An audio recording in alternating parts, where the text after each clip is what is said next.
Hi guys, welcome to Tarot in the Dark. My name is Tori. Tonight we are going to be doing a pick-a-card tarot reading on what part of you is finally ready to heal, okay guys? So we're going to do 3 piles. Okay, 4. This is the part of you that's finally ready to heal. For pile number 1, what part of them is finally ready to heal? Pile number 1. What part of them is finally ready to heal? Okay, there were 2 there. Let's just get one card for pile number 1, please. Okay, so for pile number 1, what is holy and what is true? This is appreciation, witnessing the unmerited gift of grace. Wow, this is awesome. I'm excited about this reading already, guys. Pile number 2, wow, listening to the ancestors. Inherited patterns, traditions, integrated wisdom versus knowledge. All right, pile number 2, right at it. You see your ancestors are like, we have something to say here. For pile number 3, emergence of true knowing, intuition, rigorous honesty, and inventory. Wow. And for pile number 4, what part of them is finally ready to heal? Oh my gosh, guys, look at what you got. Love and partnerships, collaboration, intimacy, and power dynamics. Wow. Okay, let me see if I can correct the lighting and I will zoom in. I am going to tune my sound bowl, so if you have headphones in, I recommend that you turn the volume down. I'll correct the lighting, zoom in a little further, and give you some time to be able to select your piles. Again, this is a reading on what part of you is finally ready to heal. Pile 1, 2, 3, or 4. Let me adjust the camera and the lighting, and I'll be right back. All right, guys.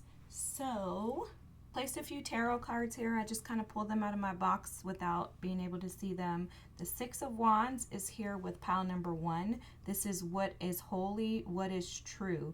Again, we're looking at what of you is finally ready to heal, okay? So for pile number 1, we have the 6 of Wands and what is holy, what is true.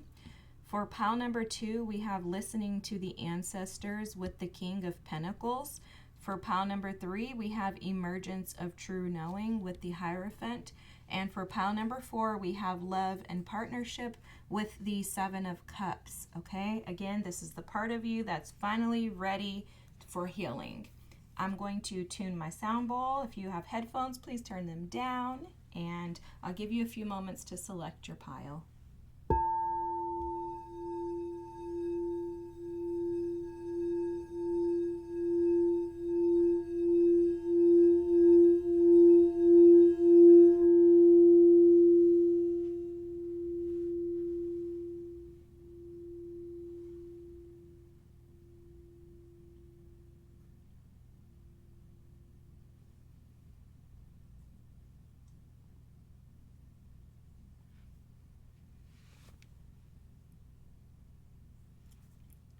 All right, I'll see you on the other side. Pile number 1, if you chose what is holy, what is true, with appreciation, witnessing the unmerited gift of grace, or the 6 of Wands, and or I should say, this is your reading on what part of you is finally ready to heal. So immediately, what I'm picking up on is the part of you that's ready to heal has to do with you being able to allow yourself to be seen.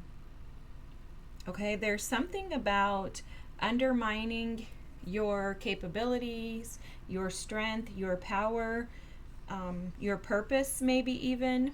There's something about you kind of hiding under. You see the sun here, they keep showing me the sun, but then they keep putting the moon in front of the sun. So it's almost like this, right? Like you have this light that is created, has been created, and is ready to shine. However, you tend to shy away from that due to some self-doubt, possibly. They're also telling me something about, it's like this is a word, I think it's something that I'm making up, but it's a misbelief. And when I say that, it's not like, oh, you misbelieve. It's like a misbelief in who you actually are and how you can show up in the world. Okay, so this is how they're giving it to me. So for example, if you grew up in a household where they're like, no, like you don't need to have a lot of things, you should live a very lowly life. Or if you were extremely poor and you're poor growing up, you get older, you go to college, you make a lot of money, and you want to buy a Porsche. And you're like, you know what? I really don't need that Porsche. You know, there's a version of you that has a misbelief, meaning it's a misjudgment in the way that you believe and think about yourself and what you deserve, your value, your worthiness. There's almost like a minimizing energy here where it's like you're actually meant to stand out. For some of you, this could even mean like fame, but you're meant to stand out, but you're more comfortable behind the scenes. And they're saying that that part of you is actually ready to heal. That version of you is exhausted by not being able to express the authentic version of who you are.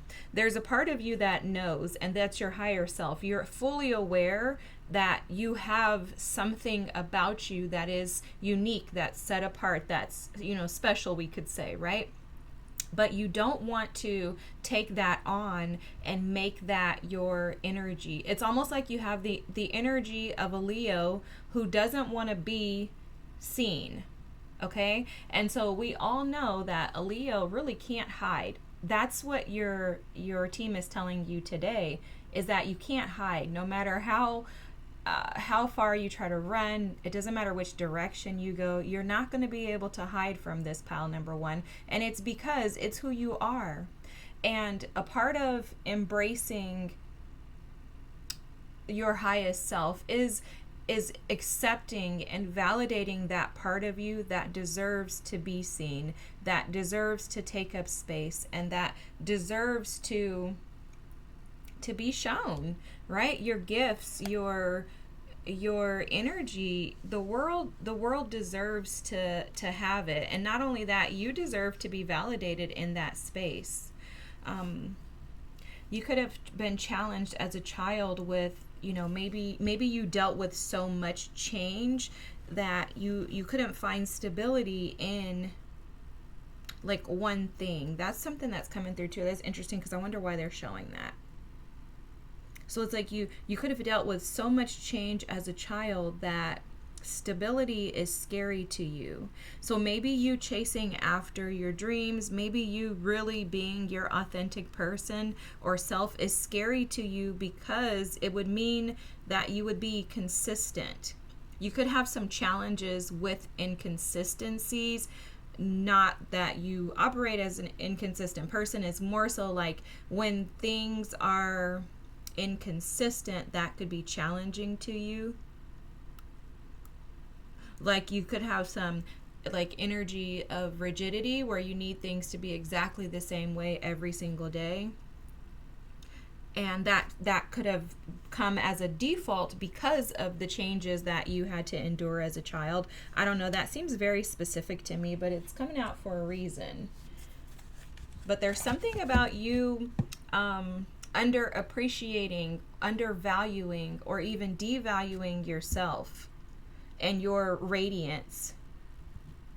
And it's so interesting. There's like a little seed that's been implanted in you, and they're showing me that that seed has like taken forever to sprout. They're showing me a Monstera tide constellation. If you know anything about plants, you know they're known for taking forever to grow, and they're showing that this seed has been planted in you a while ago to push you in a certain direction, which this is just your higher self calling out to you saying, hey, let's go, we could totally do this, like we could kill this, we like are made for this.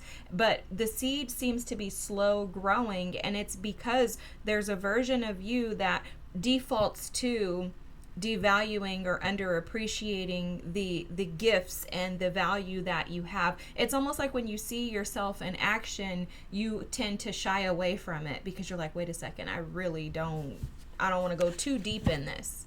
You don't want to go too deep in it because there's a fear of that change. There's a fear that if this change actually happens, that the success is going to be palpable, and with that there's fear. This is ready to be healed, my friends. It's ready to be healed. There's again something very spectacular about you. Like you may even operate from a space of grace, but there's also an unmerited amount of grace that has been given to you in order for you to be able to operate in this new space. Look at that. See, that card wanted to come out. This one flew out, but this one wanted to pop out. And look at the bottom deck energy. And I'm going to put the cards closer because I know my lighting is kind of funky.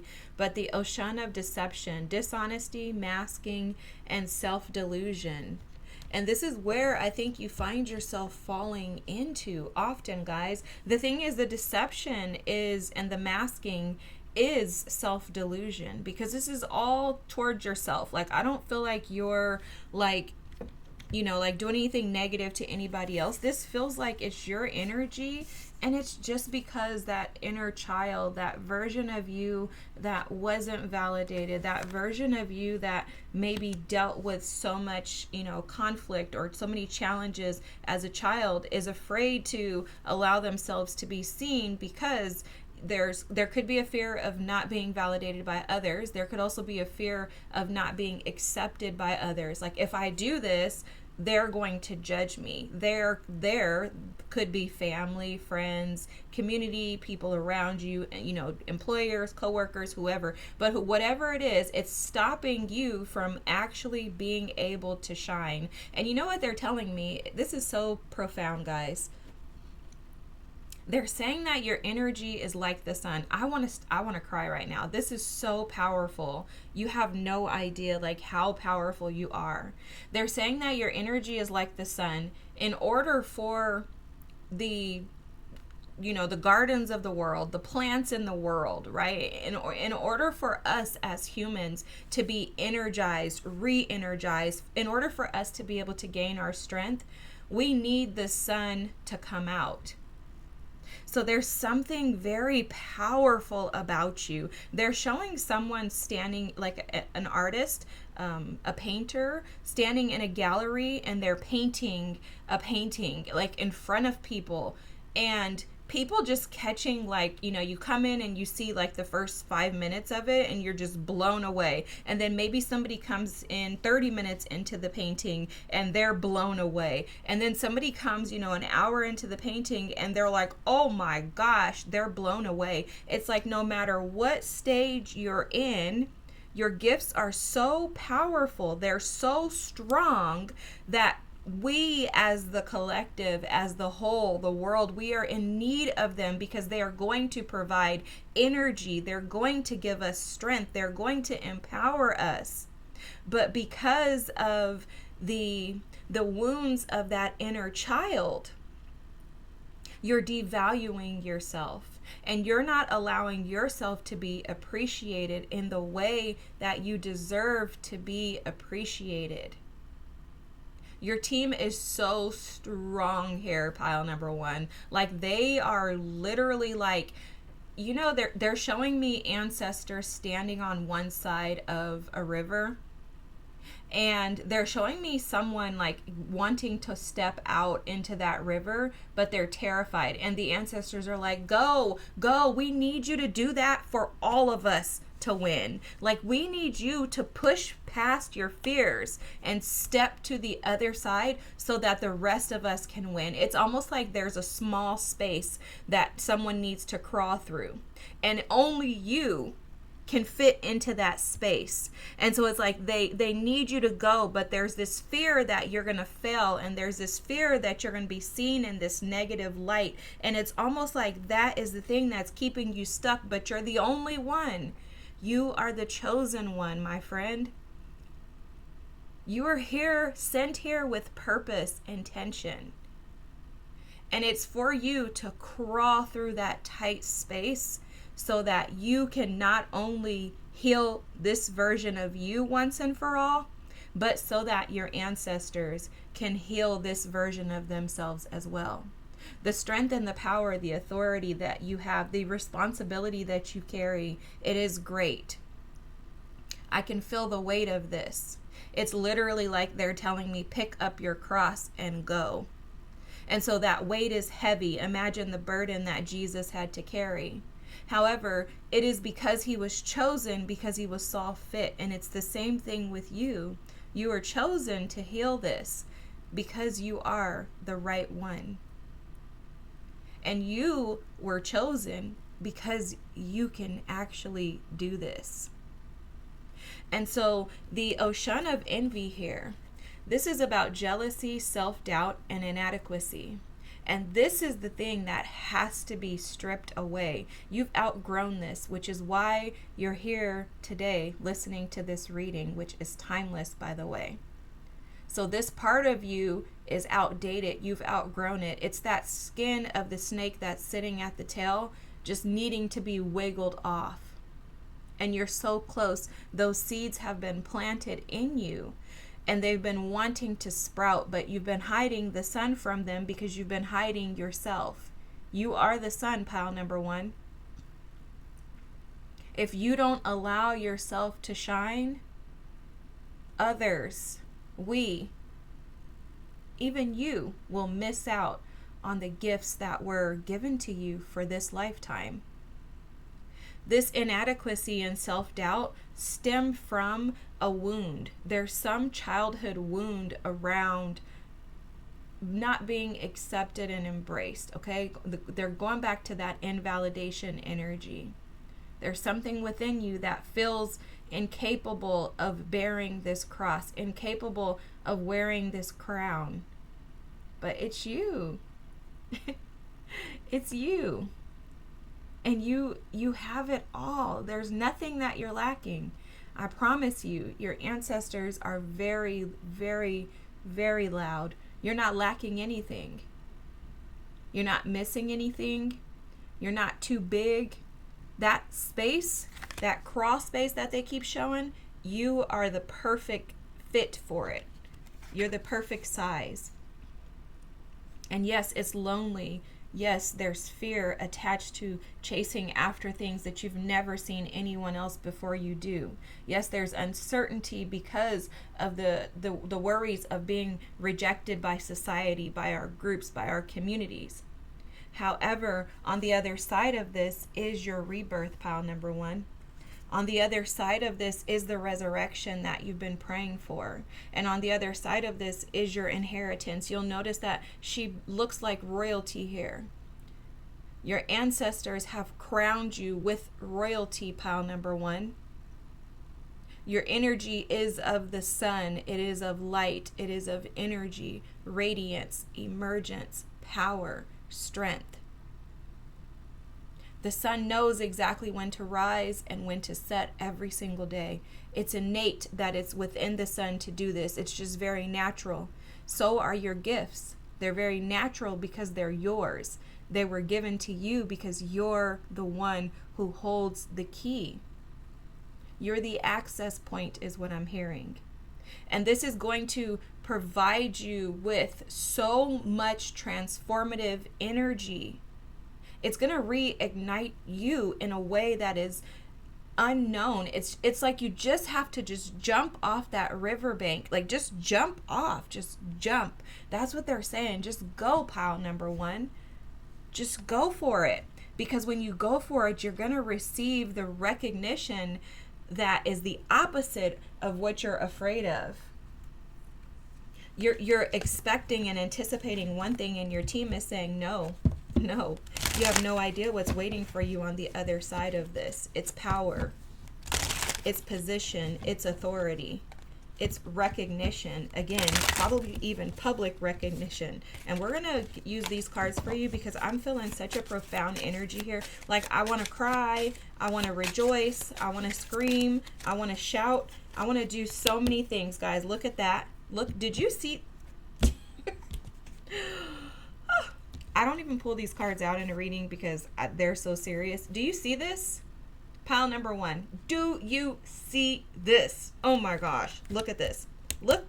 Oh, I just can't. I need to just quit. I need to quit tarot. I just can't believe this. Look at this. Look at this. Look at this.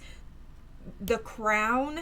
Stop the press. This is breaking news, okay? This is hot news. This is a message that you have, something that you have that will literally stop people dead in their tracks. For some reason, you're like, why?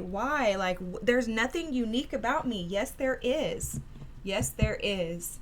Yes, there is. Look at the bottom of the deck. Boss, okay? This is CEO energy. This is entrepreneurship energy. This is you being the boss of your life and of your career, your business. Dude, you're sitting on a gold mine, okay? You're sitting on a gold mine. I'm so glad you're here, because what the heck? Who the heck are you, pile number one?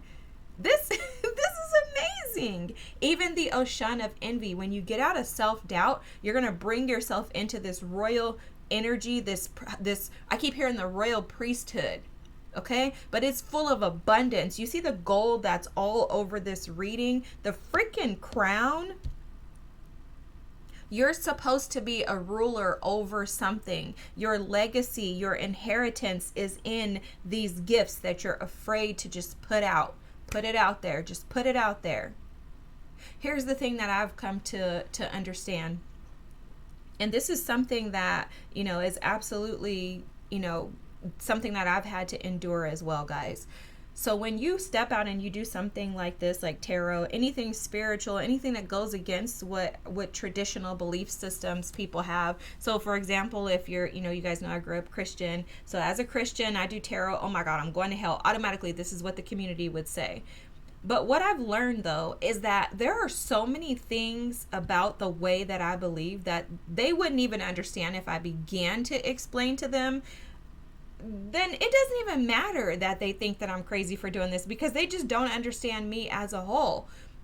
What we have to learn is that we have to understand ourselves, and we have to understand that that little seed was implanted in you, and you've never seen anybody else do this before in the way that you do it, because you're the one who's supposed to set the tone for everyone else. And if you would just remind yourself that if you don't take this step forward, you're not opening up that access. That's why they said you're the access point.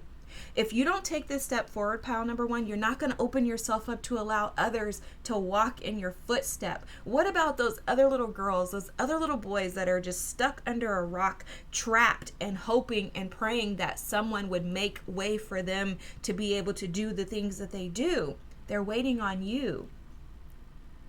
And sometimes you have to be the one to do what you've never seen done before. And it's because that's the only way to break through the barriers. Now, obviously, we know this. We could have told this before we even picked the cards, right? We know that this is stressing you out. We know that this is keeping you in the energy of distress, anxiety, overwhelm, frustration. But I'll tell you one thing that I was told when I was afraid to take a leap of faith. That's not going to change until you do this. You're not going to be able to escape that seed, pile number one. And I know it sounds harsh, but you're not going to be able to get around it. It's going to be there, and it's going to be present. It's going to kind of be like a little gnat that's nagging you until you just do it.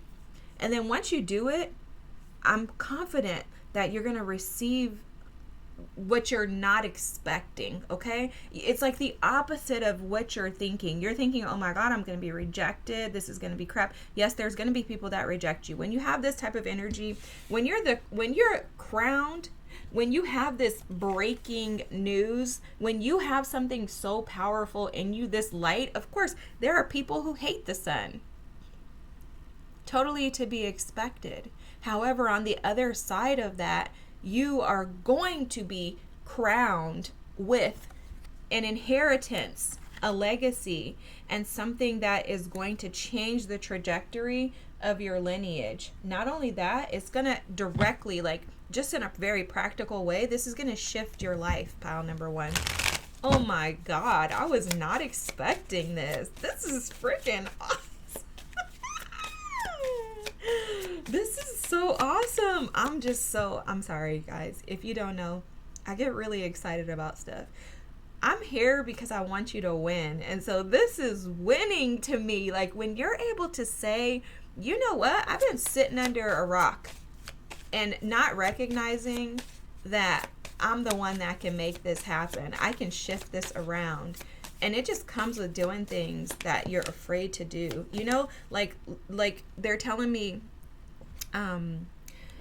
what Will Smith said, and this is so like significant in my life. Everything that you desire is on the other side of your fears. And so for you, pile number one, what's ready to heal in your energy is you holding yourself back, not allowing yourself to be seen, to blossom, and to grow in the areas of your life that you really have been desiring to stay in. You know, I think it's interesting that Chiron came out with the wounded healer. You may be a spiritual practitioner of some sort. Now that can come across in anything, in any area, okay? I don't want to limit it to anything because that could be anything. I mean, I think nursing is a spiritual practitioner. So whatever it is that you do, you are a part of healing and supporting others. The biggest challenge to this work is that you first have to transform that energy within you. So these deep struggles, the wounds, the challenges that you have within you right now, I can stand as a testament to this. When you resolve these things within yourself, you're going to be blown away by how those things spill out of you when you're supporting and assisting others. So what feels like the worst thing for you right now, this may feel like a super big hurdle for you because I keep seeing this like boulder. They're showing me like the Indiana Jones ride and the boulder, how the boulder comes down. But the boulder is in this vision that they keep showing me, it's blocking the pathway forward.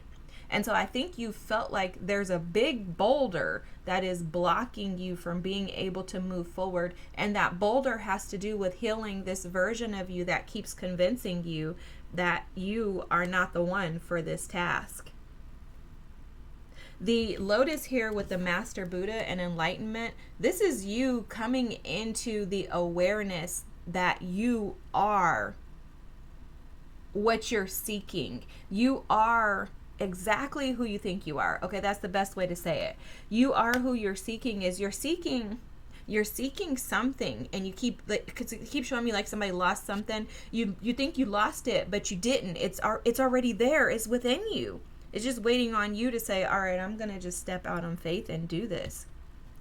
At the bottom of the deck here, too, this is interesting. You have the Capricorn energy with the devil, with stay the course, okay? And this is saying that in order for you to be able to overcome this, it is going to just require a level of just determination and grit is what I want to say, that you may not have had to tap into in the past.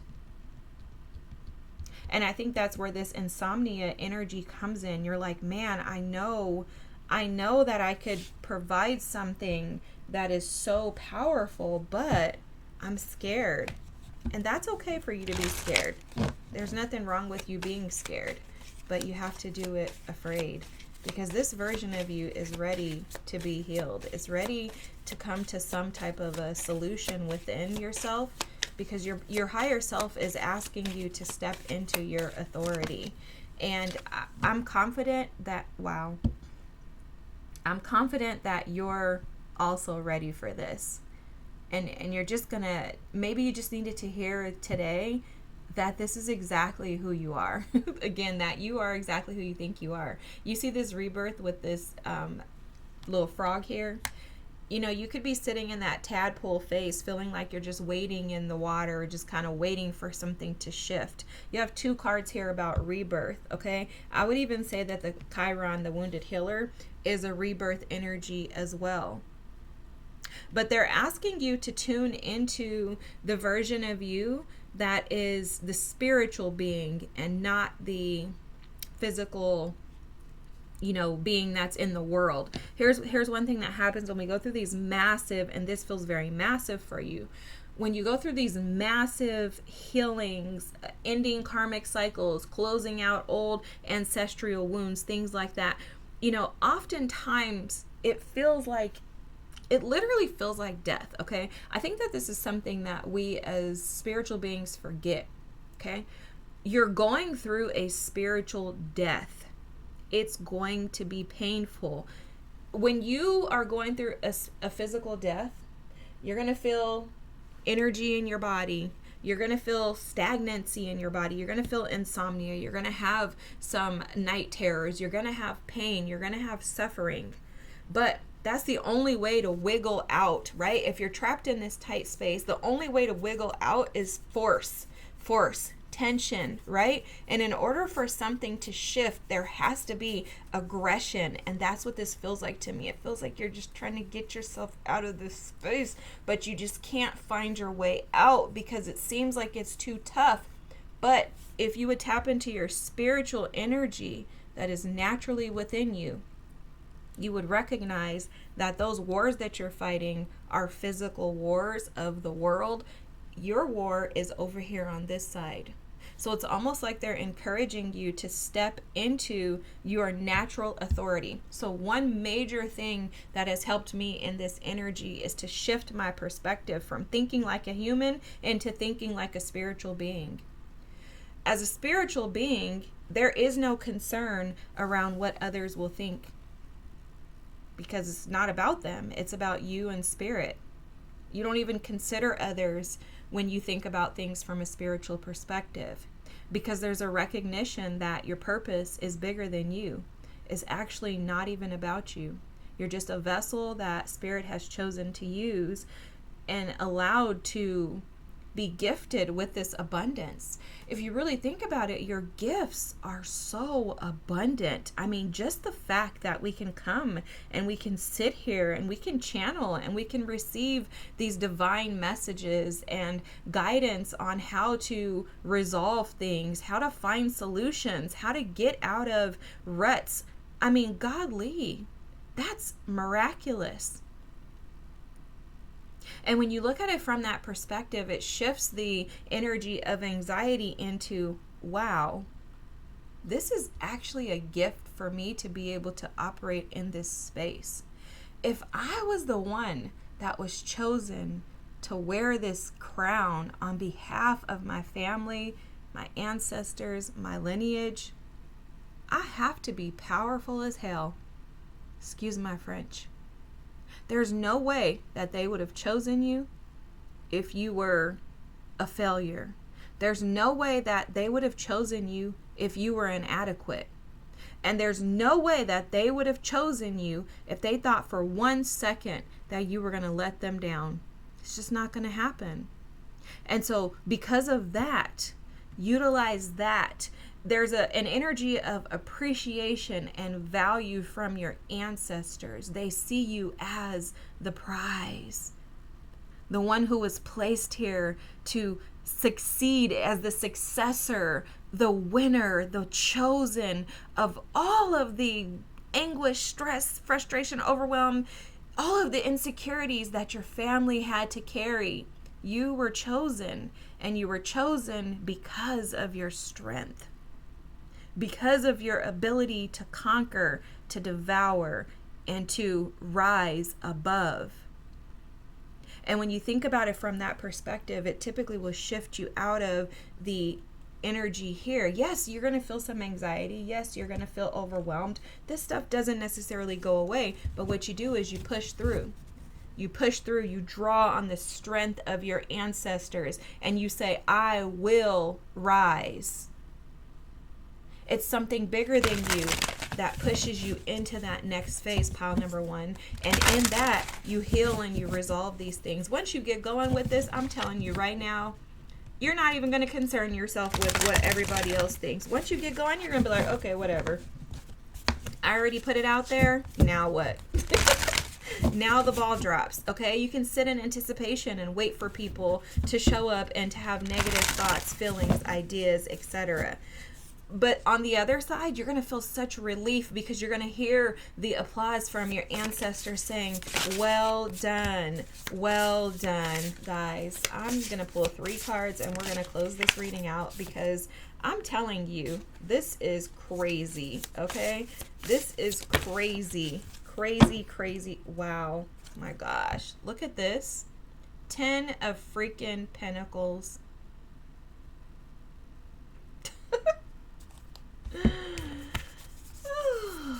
I thought I was pulling 3 cards, but we're not. We're pulling 5, and that's good. I like this because this is about change, and this is exactly what they were showing there. Guys, this is insane.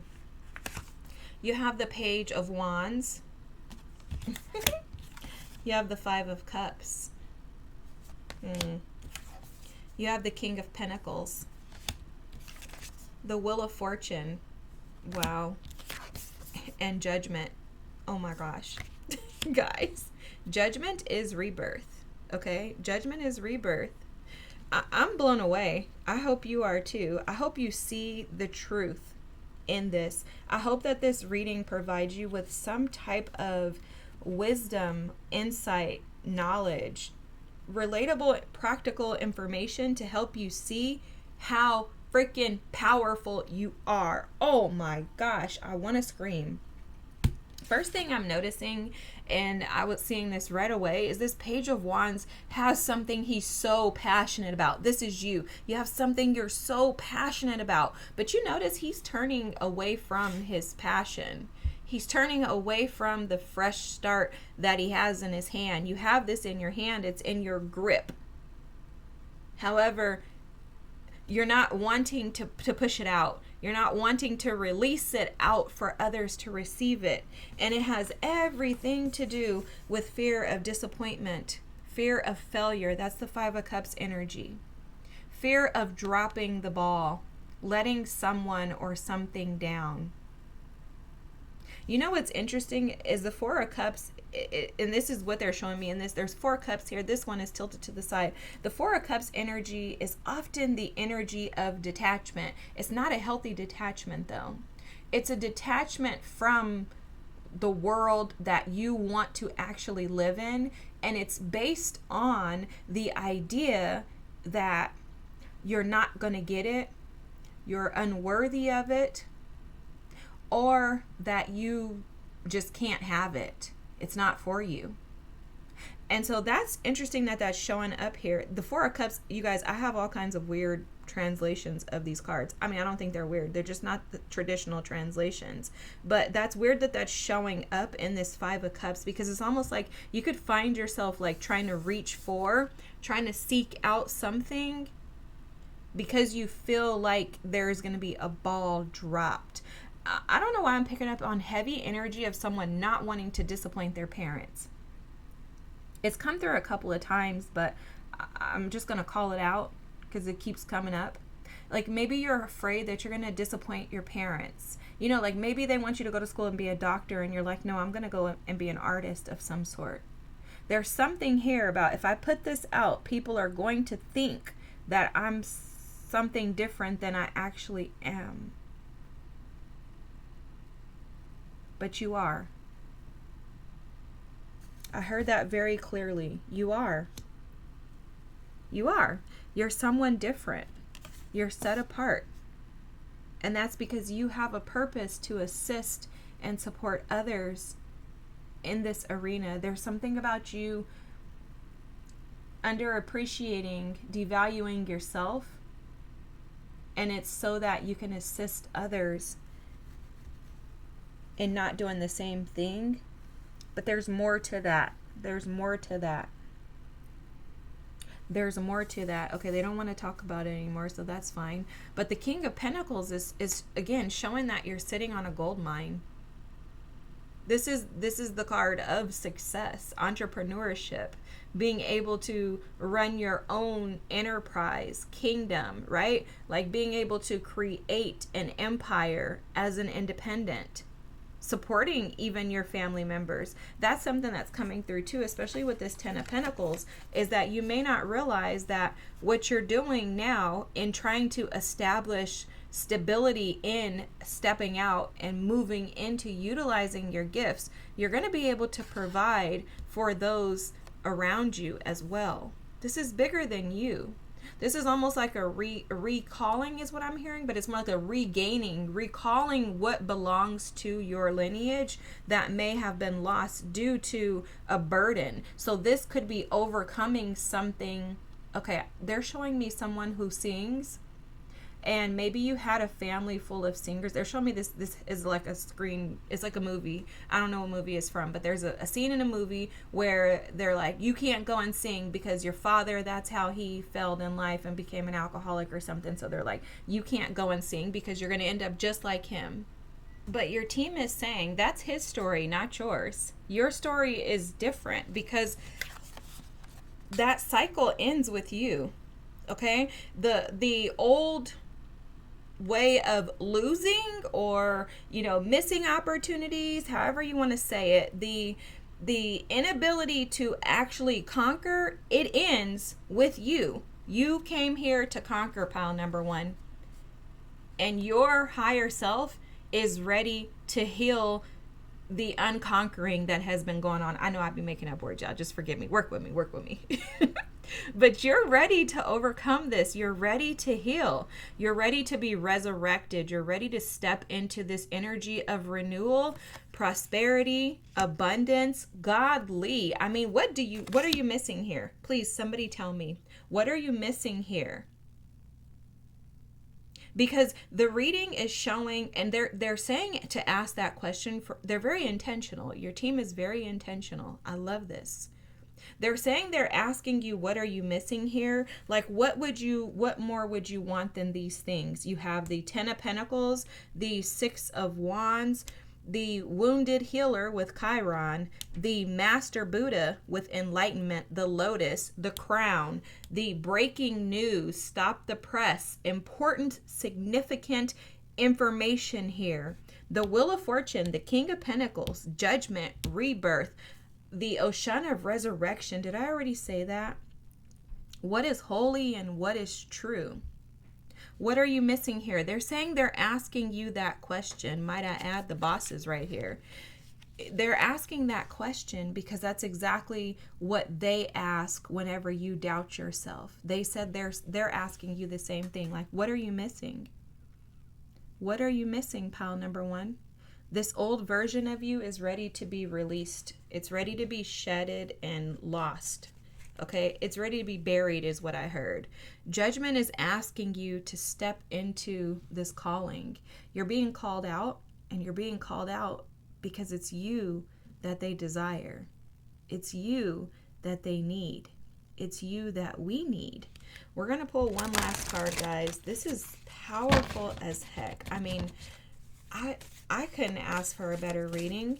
It's just a matter of working through the energy that keeps you in the mindset of lack and instead pushing forward towards being exactly who you are. Okay? Because if anything, if I were to call out anything that they've said during this reading for you to take away, is to remember that you are exactly who you think you are. And although you have a lot of doubt, I'm seeing a lot of doubt with that moon energy that was blocking the sun earlier. There's that seed that is made you believe that you are something powerful. And that seed is way larger and way more powerful than the energy of the moon, which is your fears, your emotions, the doubts, those subconscious thoughts that you have when you're on your way to sleep at night of, if I do this, what's going to happen? Oh my gosh, how am I going to survive? Everything is going to be provided for you when you step out and do this. Stop turning your back on your desires and instead put your desires right in front of you, because this is what's going to come from it. With Shungite, this is about connection, relief, and calm. And I love this because this is just stating that when you release the stress that is attached to you not moving in this space, you're going to open yourself up to relief, and it's going to present you with calmness. And not only that, it's going to allow you to connect to others. Pile number one, this is amazing. You're powerful as heck. I hope and pray to God. I hope and pray to God that you jump on whatever this is, because it is going to open up opportunities of a lifetime for you. And I can just see this. If you don't step into this, I'm just giving you a heads up.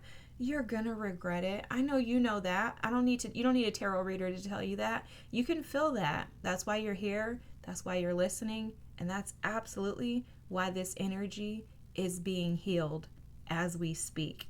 Have a beautiful, beautiful, beautiful week. Thank you so much for being here. I'm looking forward to seeing you on the other side, and feel free to drop a comment if you have anything, you posted something, you did something. Tell us. I love to be present and, support you guys just as you do with me. So feel free to share with us so we can support you. Change is absolutely here. I keep seeing fives, 555. You're probably seeing that too. That's confirmation that this change is imminent. There's no way of getting around this. You were created for this. And this is amazing. I love this. They keep showing me the throat chakra, and my throat chakra is closing up as I'm closing out this reading. Be okay with expressing your authentic self. It's just one step, one small step. Do one small thing a day that allows you to show up in your authenticity.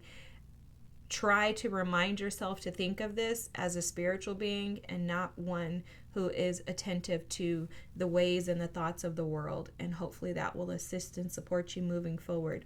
I'm looking forward to seeing you soon. Have a great one. Bye. Don't forget to like, comment, and subscribe. Thank you. Bye. Hi, pile number 2. If you chose the listening to the ancestors or the King of Pentacles, this is the part of you that's finally ready to heal.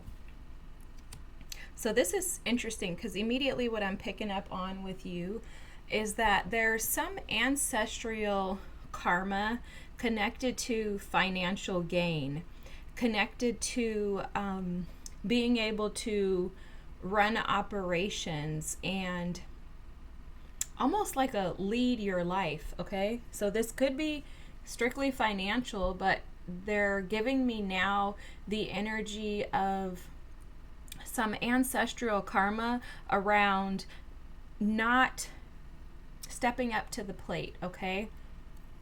So maybe, for example, you shy away from doing things that are tough because there's fear of failure. Maybe you shy away from starting your own business because you're afraid that you won't succeed. Maybe there's a familial pattern, like everybody in your family goes to school to be a doctor. Everybody in your family goes to school and they work in, like as a police officer. Like maybe there's some inherited pattern in regards to career that you are almost expected to follow. Even if it's a silent expectation, it's like there's an expectation that you follow it, but you don't want to.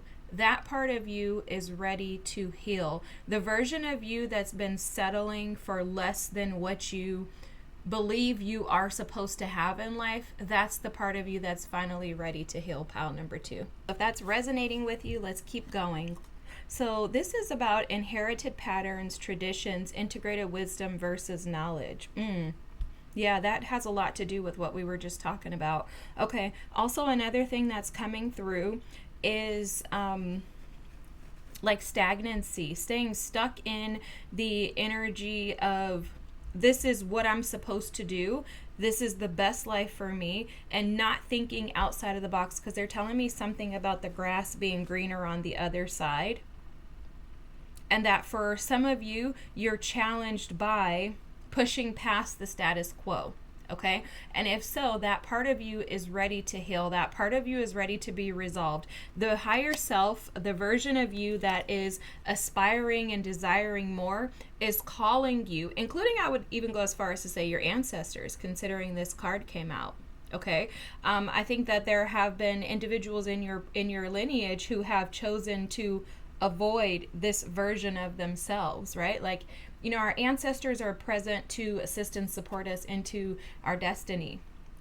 They're here to essentially assist and support us in releasing old karmic familial patterns so that we can transition into a better life, into the grass being greener on the other side, rather than staying stuck and stagnant in old energies that don't allow us to live the life that we truly desire. And so for some of your ancestors, they may have found themselves getting stuck and stagnant in old energies or in familial patterns connected to career, finance, connected to entrepreneurship, connected to stability. Okay, so whatever that means for you, it's connected to stability for sure. And so what you're doing is you're breaking that, you're ready to heal that. And that's because you've been privy to, via your ancestors, you've been privy to the fact that there's something greater on the other side of your fears, on the other side of this energy that is just stuck.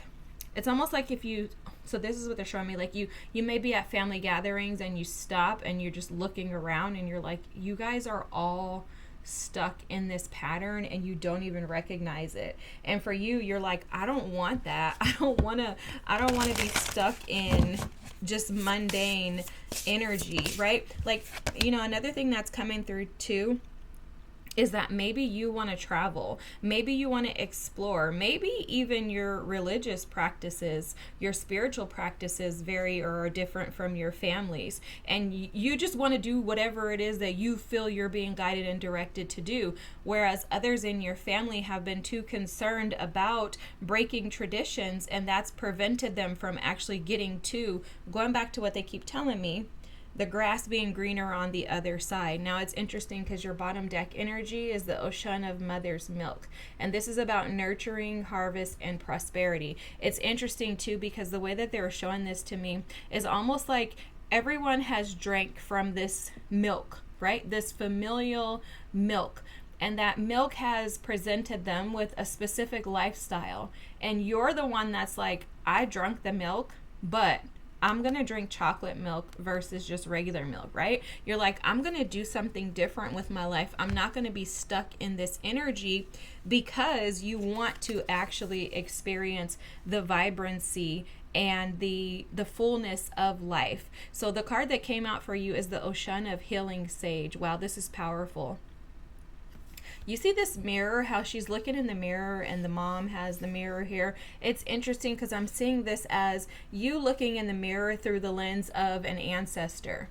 Okay, it could be a maternal ancestor, so a grandmother, auntie, you know, sister-in-law, baby cousin, Tracy, whoever it is for you. But whoever it is, it's almost as if you're taking on their image. Now, what may have happened is this individual in your lineage could have been ostracized or, you know, cast away, thrown away due to their what your family would consider disobedience, but really it was them just paving their own path. And for you, you could have always heard stories and been like, wow, I want to be like that. Like, that's really cool that, you know, she did that. You're stepping into an energy of healing through the restoring of this power. Okay, let me just tell you guys how this is coming across. So it's this ancestor of yours, this female ancestor of yours, feminine energy, heavy here. They were shunned, ostracized, pushed away by your family. It could have just been ancestors, right? It doesn't have to be anyone that is still living this day, you know, in this day and time. But they were pushed away due to their choices. They made choices that went against the traditions and the patterns that your family was accustomed to. And so because of that, that family member was always spoken about in a negative manner, right? With a negative connotation where it's like, oh, well, she was, oh my gosh, you know, maybe even they made her out to be like a prostitute, a witch, you know, just a complete castaway.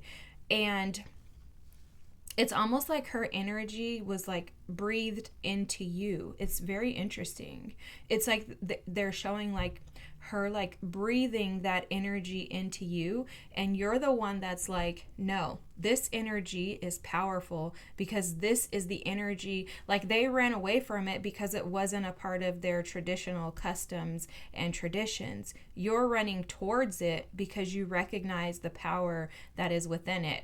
And in turn, or in return, what's happening is that this energy that you carry is an energy of healing, but this healing leads to prosperity in your life, okay? Like, that's coming through very heavily. It's like this is your, it's like there's a secret, this feminine ancestor carried some type of familial secret that is like abundant, Okay, so it's like maybe this ancestor had this secret recipe for making like herbal medicines, and you found it, and everybody's like, oh no, don't do that. That was witchcraft she was doing. Oh my God, you don't want to do that. And you're like, no, actually, this is magical and it works, right? There's something about her energy that has something to do with purifying and cleansing and like clearing things up. Okay.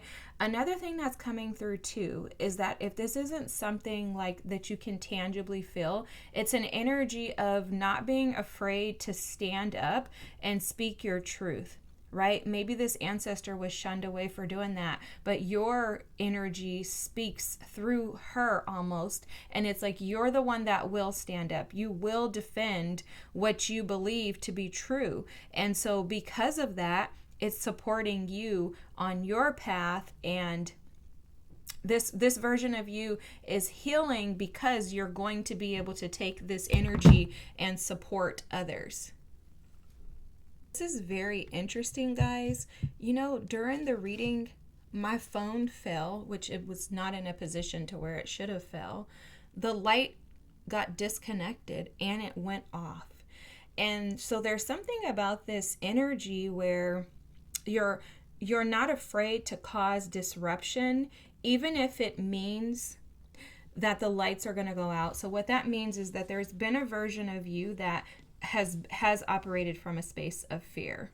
It has operated from a space of not wanting to disappoint or let down the traditional ways. Okay, so they're showing me a story of like, a family owning a grocery store, and then the father passes away, and now the daughter is expected to take over, and she's like, no, I want to go to college and I want to become, a doctor. I'm just making something up, obviously, right? But I want to become a doctor. And they're like, no, you have to own the grocery store. You have to take over the grocery store. Dad's not here to do this. And you're like, no, I'm not doing that because that's his life. That was his dream. I'm going to chase my own. So there's something in your energy that's healing the part of you that was afraid to cause disruption. You're no longer going to be afraid of the dark. And what they mean by that is that you're no longer going to walk in fear due to following a path that may have been shunned or, like cast away in the past.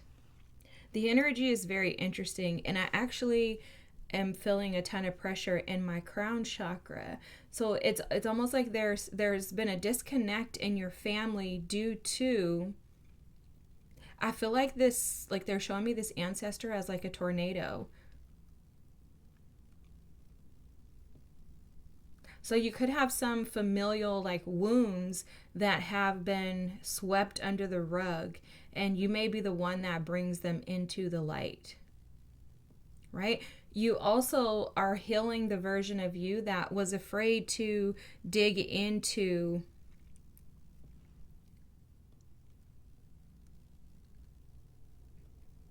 the dark. It's like you're not afraid to do the work anymore. The part of you that's ready to heal is that part of you that was afraid to do the work. And that also is an inherited pattern that you picked up on from your family. It was a familial pattern that was afraid to go into the dark and actually heal things. Now, because of that, you're going to reap these rewards, and that's going to come by means of you being able to live a life that is an abundant life. The King of Pentacles is abundant. The Queen of Pentacles is abundant. Wow, this is very interesting. Let me see if I can just get a couple of... Tell me more about this familial pattern. I want to know more about that. Let's see if we can kind of get into a little more of that. So I'm seeing the Warrior card here. It's at the bottom of the deck. Okay? And this was just kind of showing up just at the bottom of the deck, but they were giving me messages in regards to that. It's almost like there was a fear of actually conquering things.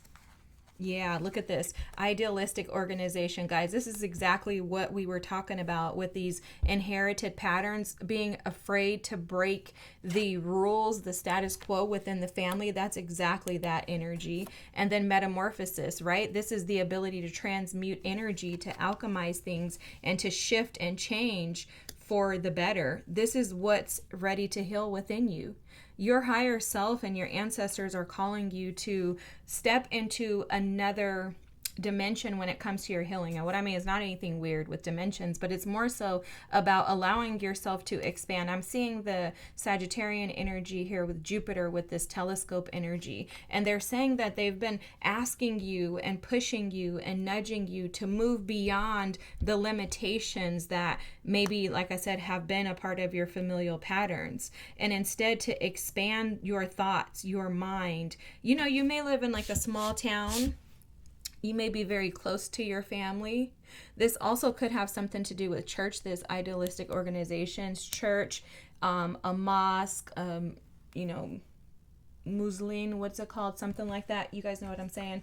Anything like that. They're asking you to shift out of that, and you're ready to heal the version of you that feels trapped in those identities.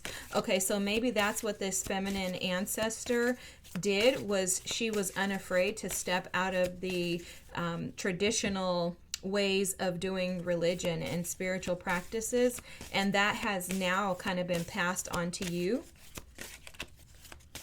You also, somebody here could be going through a transition as far as genders. You know, you could be transgender. That's coming through. Obviously, you don't have to be, but that's coming through for sure. It's like there's something in your energy that's shifting. You're unafraid. You're unafraid of the expectations of the family not being met. These are the things that are ready to heal within you. I'm also seeing someone laying in the bed just exhausted, like head hurting from feeling like you're just constantly in this never-ending war with maybe even family in regards to the choices that you want to make in your life.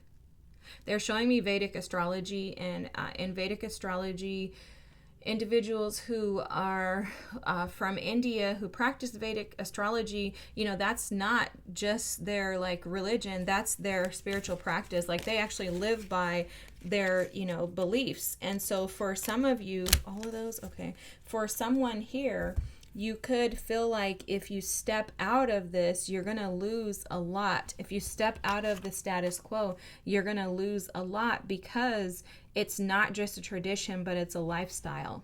Again, going back to definitely feeling like some energy of someone being transgender or a part of the LGBTQ plus IA community, to where you're, you know, like if you think about how challenging it has to be for someone to say, hey, I'm gay, or to step out into that, that's not easy.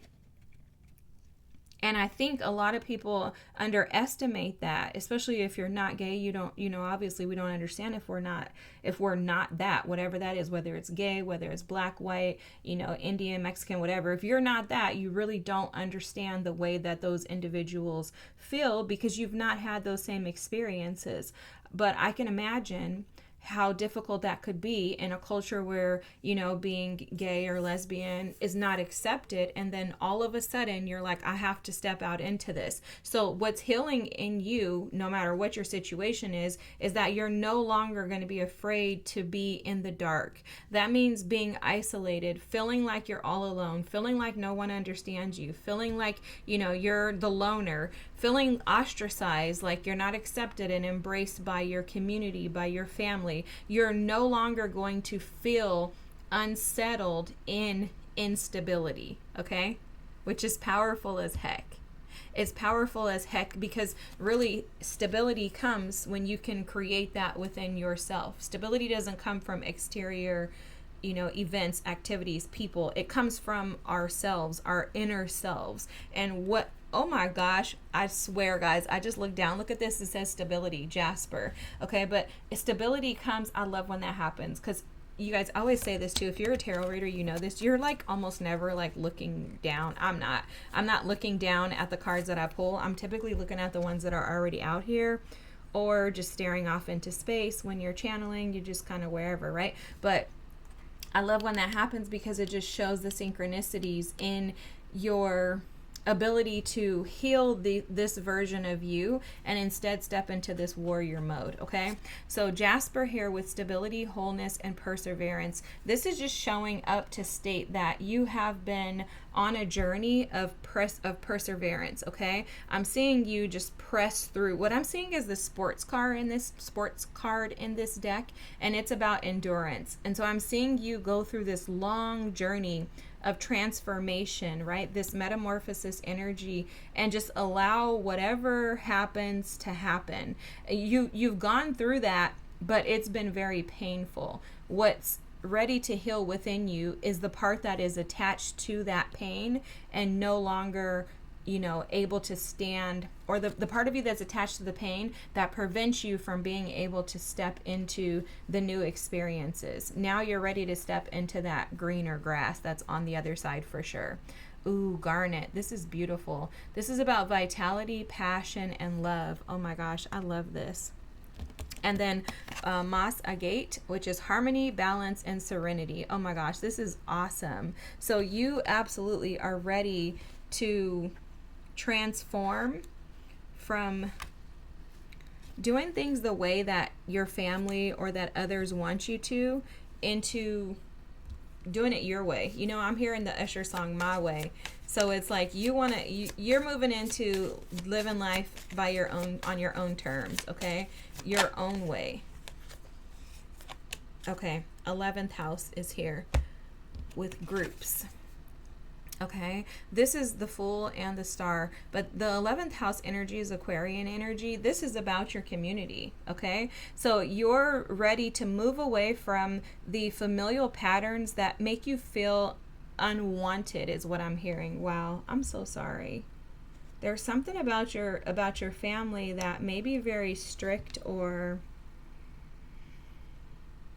rigid in their belief systems, in their thoughts, in their ideas.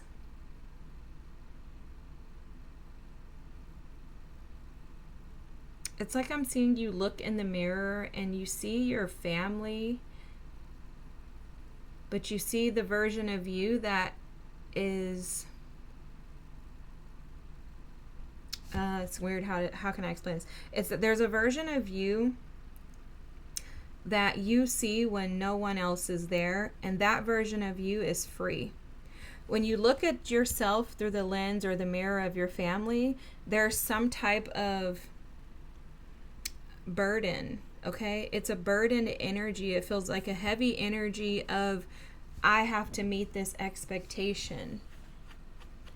So what you're doing is that version of you is ready to be healed. You don't want to see yourself through the lens of their expectations. Instead, you're creating your own path. I feel like I'm repeating myself at this point.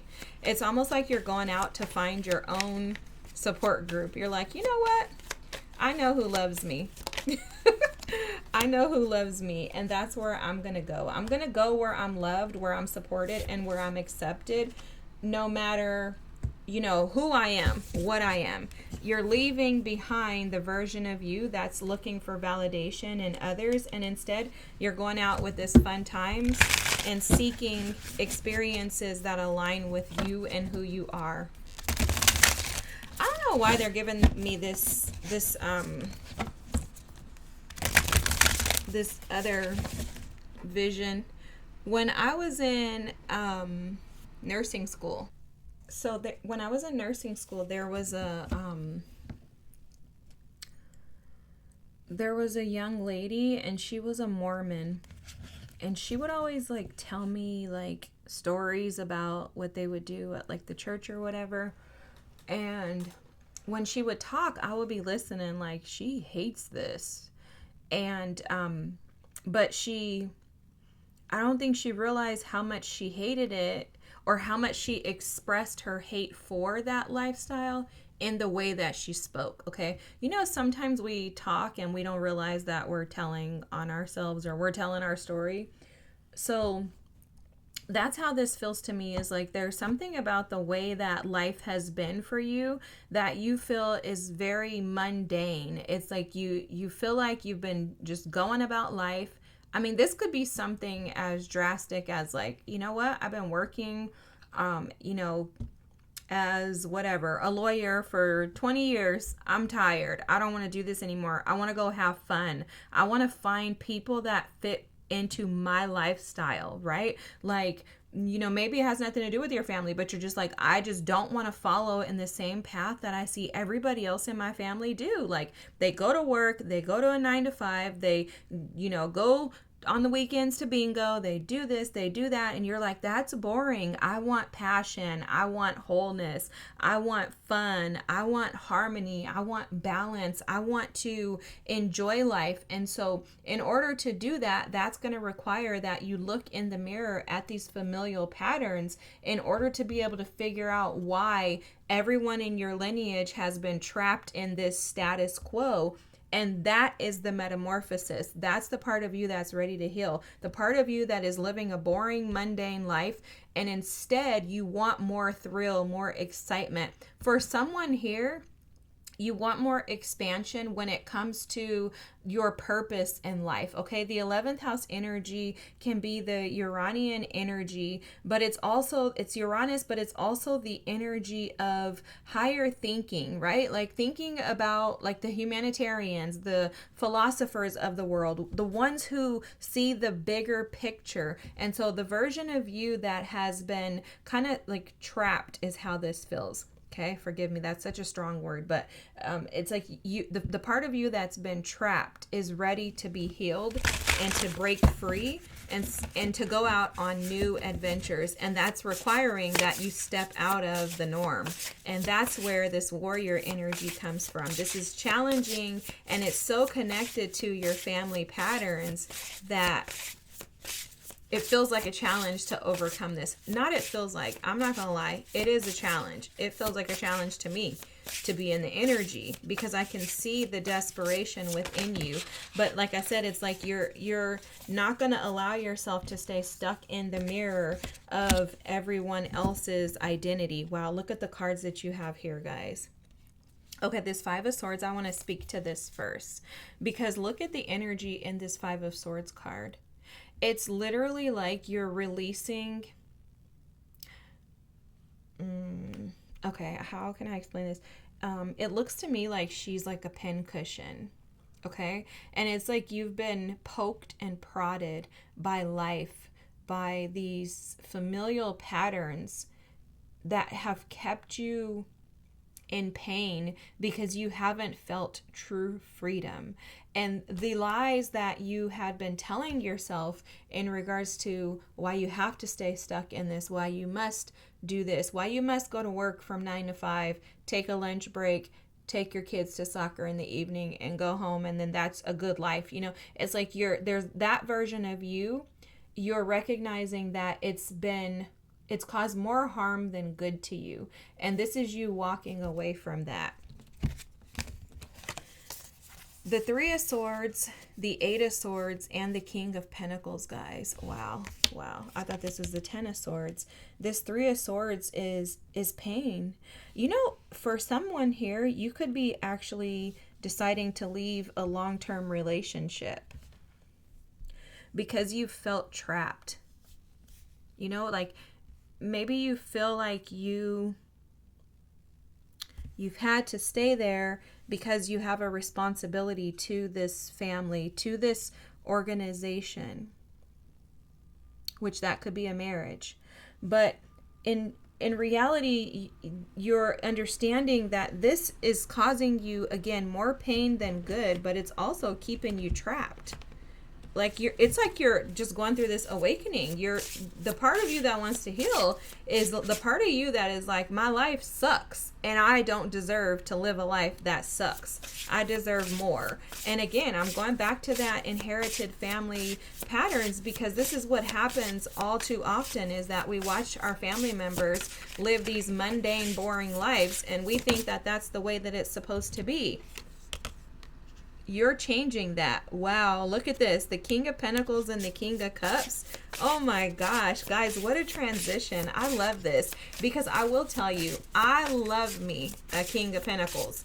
But the King of Pentacles can be known as being like the boring partner. The partner that, okay, I guess I'm going to take those and this. Wow.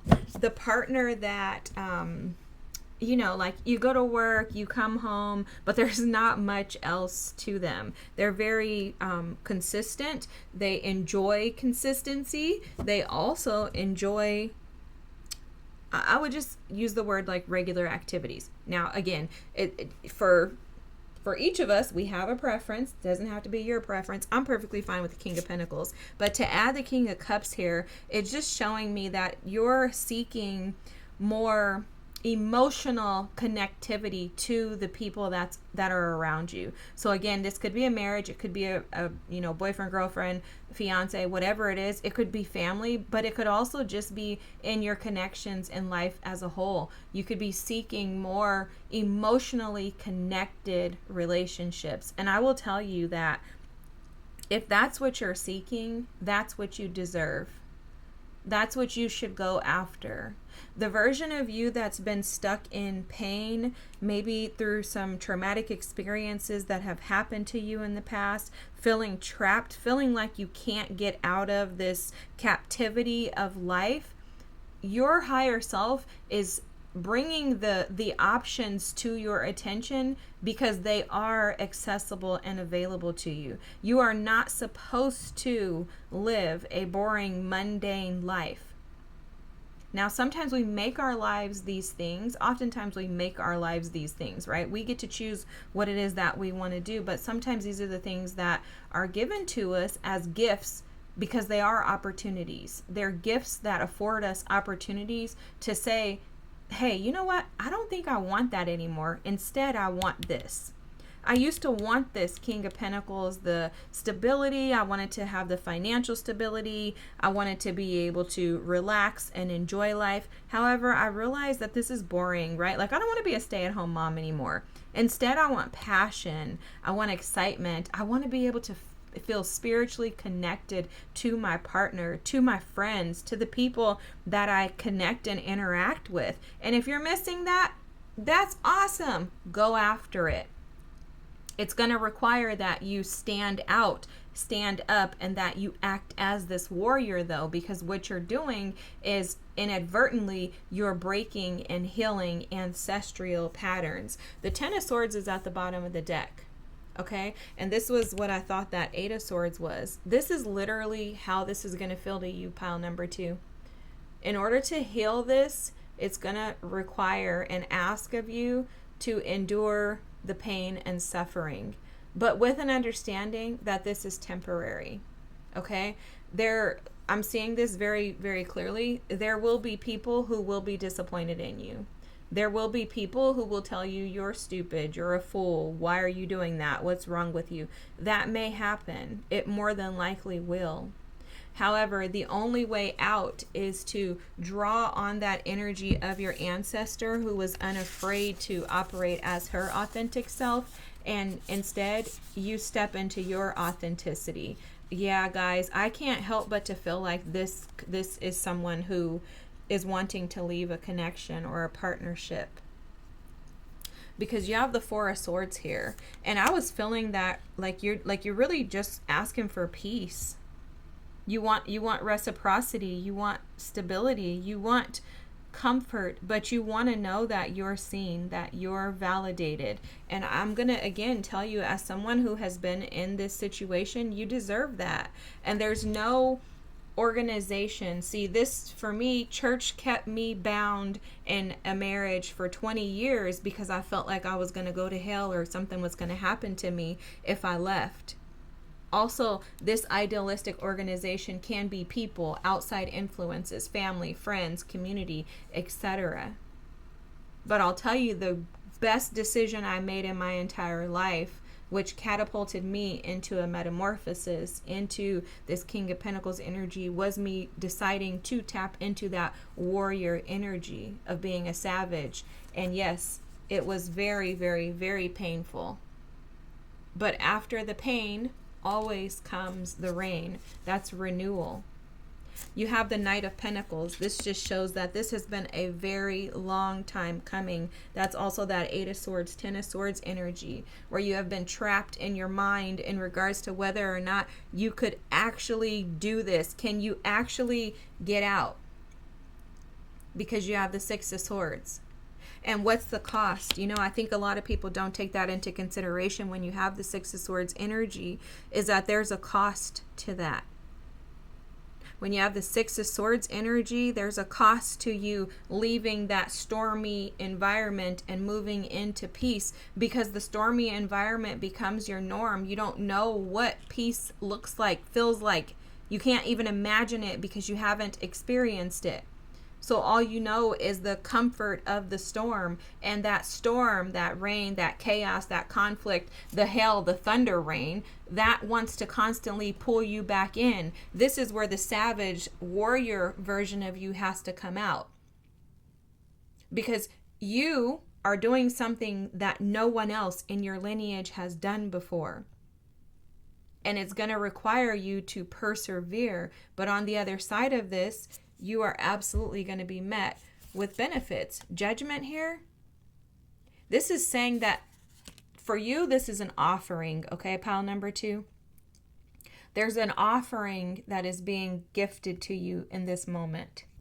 And it is to finally heal this version of you that is disappointed, disconnected, and detached from happiness in life. You're not being fulfilled in life. So you're being called out with this Judgment card. And your team is saying, hey, pile number 2, is this what you really want? If you really desire this Nine of Pentacles energy, we need you to show us. Show and prove. And what that show and prove means is taking action, but also understanding that it's going to require the warrior to be drawn out of you. It's not easy to transition from the chrysalis phase of that little caterpillar into a butterfly.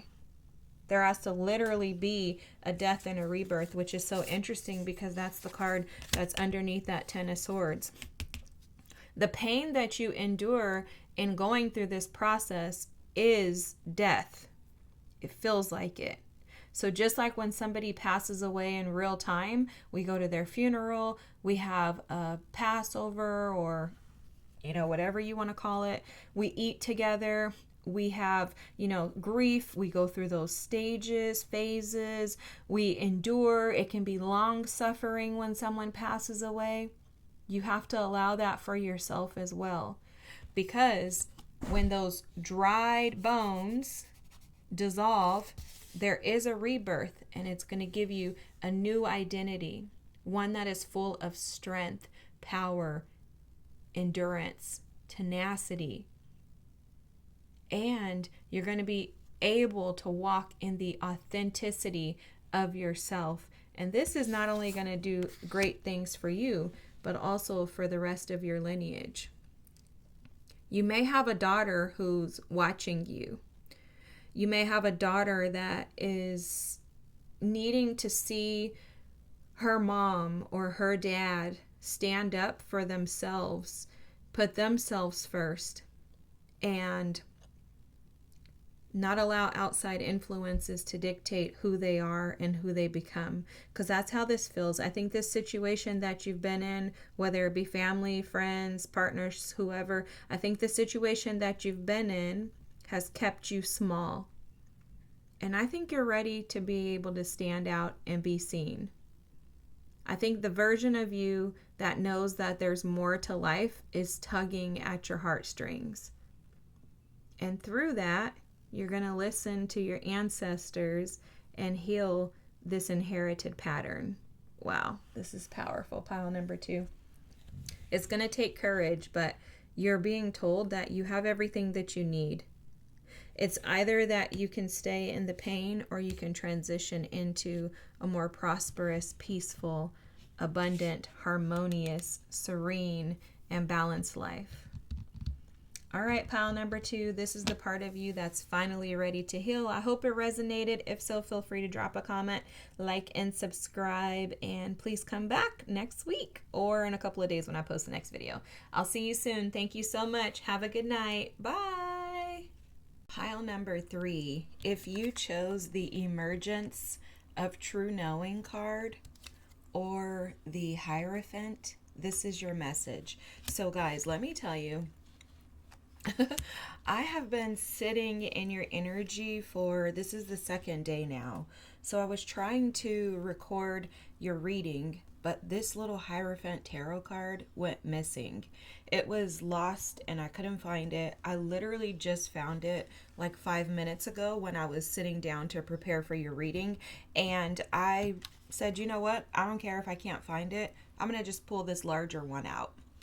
Well, it's interesting because while I was walking around gathering things that I needed to prepare for the reading, not only did I find this small Hierophant card, but they also told me something. Okay, your guides said something very specific. This may mean something to you. I've never heard it before, but they said, little lies create big disguise. Okay, this has so much to do with your reading, pile number 3. They were giving me channeled messages before I even started, attempting to prepare. I mean, mentally, I always prepare for the readings in advance, set my intentions, and then I just kind of like meditate on the energy. Oftentimes that would be me walking around the house, just kind of touching my plants, grounding myself. Anyways, I'm telling you all of that to say that their messages are very clear. They were telling me that there's some type of inner knowing that you have that you've been running from or avoiding. And this may have something to do with your spiritual upbringing, beliefs, your calling, your gifts.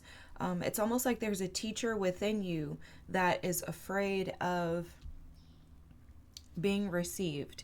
Now, they were showing me some interesting visions. I was seeing a pope, and they were telling me that, like, the pope standing out at the top of, I don't know, it's at the Vatican that he stands out on, but you know how they stand out on the, like, basically, like, the porch. And so they were showing me that and saying that the Pope has to not concern himself with what others think and feel. Because no matter what, the Pope is either going to be loved or hated by individuals. But the Pope doesn't concern himself with things like that, because he understands his mission, his calling, and his purpose is far greater than people's opinions. And so there's something within you, a part of you that is finally ready to heal, is the version of you that is stuck in old religious beliefs, ideas, systems, unhealthy attachments. This can be community attachments, family. I'm seeing a W here. So work, your worthiness, your ability to be whole, your desire to be whole. That's what's wanting to heal within you. And there's a part of you that has been deceiving yourself. You know, oftentimes we all fall into this energy. If you haven't watched any of my other readings, guys, I'm very straightforward. I'm very honest. If your guides are here, they're going to be very straightforward and honest throughout this reading. My guides are very honest. I'm all about truth, clarity, and solutions. There's a version of you that's not been living in your truth, is basically what they're saying here.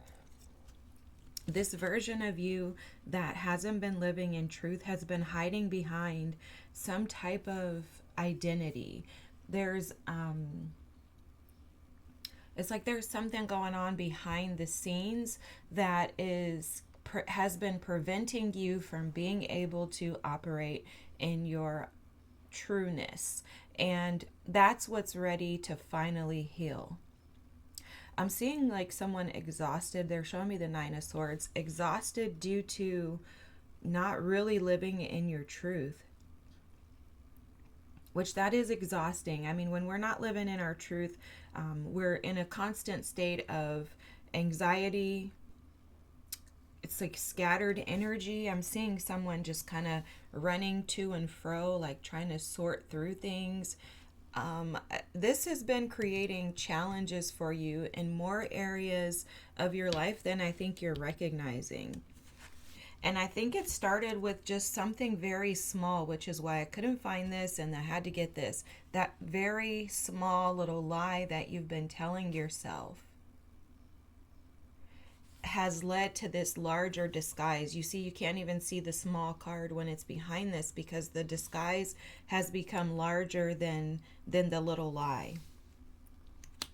That's very interesting. I hope that that makes sense to you.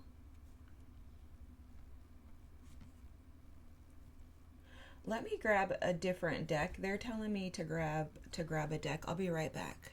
All right, guys. So let's see what else wants to come out for you.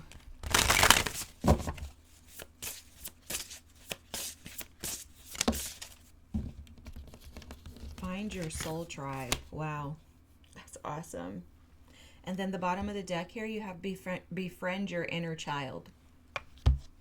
All right. I don't know why I'm having trouble speaking.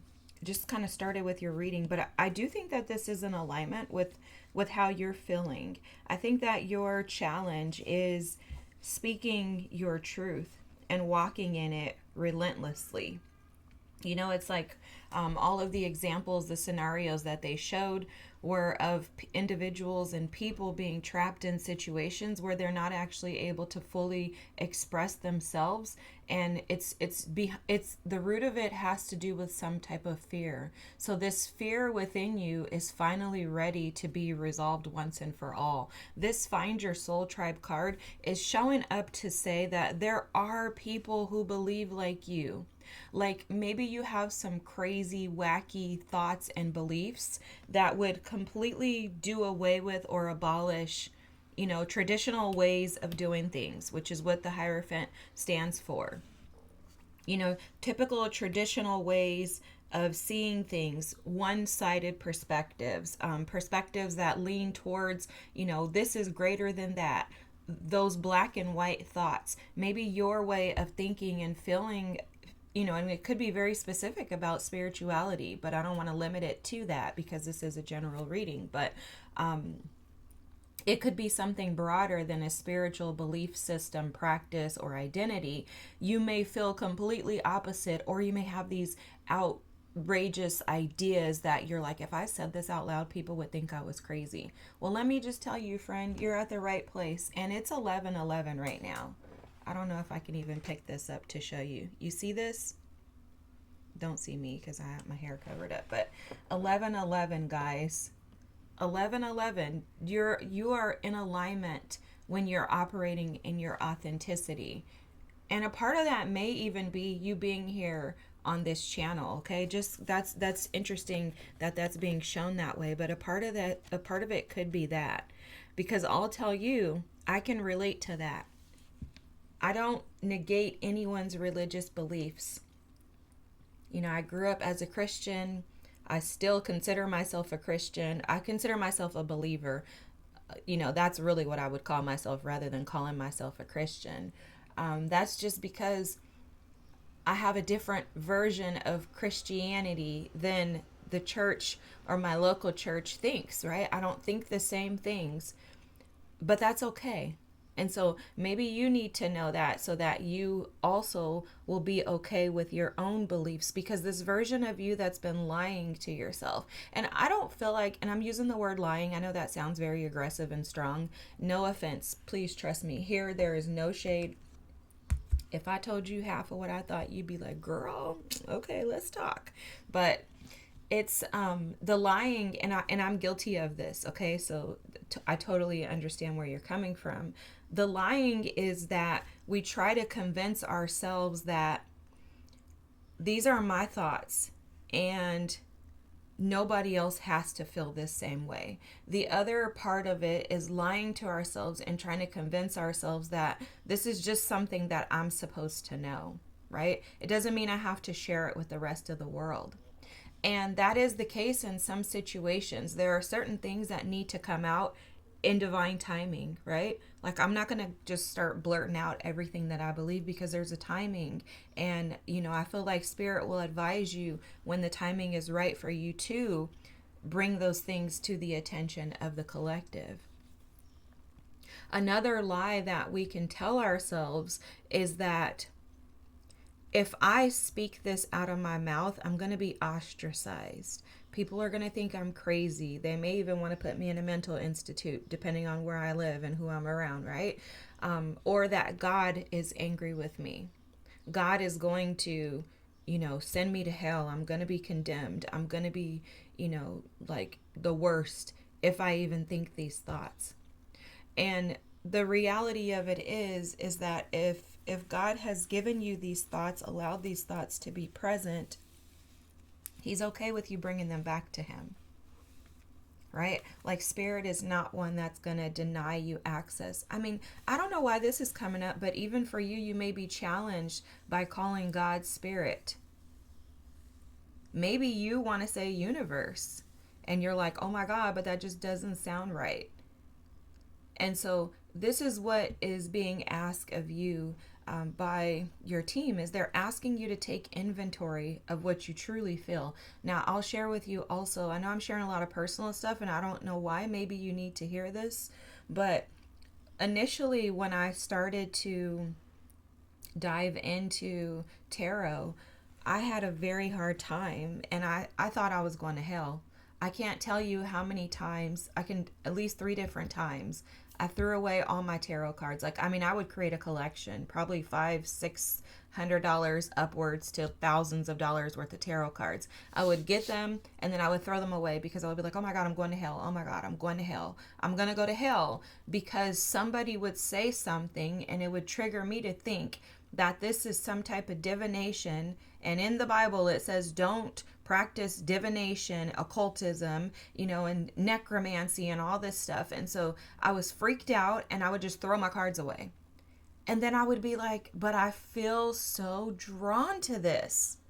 Like, this feels right to me. I feel more connected to God when I'm doing readings, even if it's just on myself, than I do outside of that, right?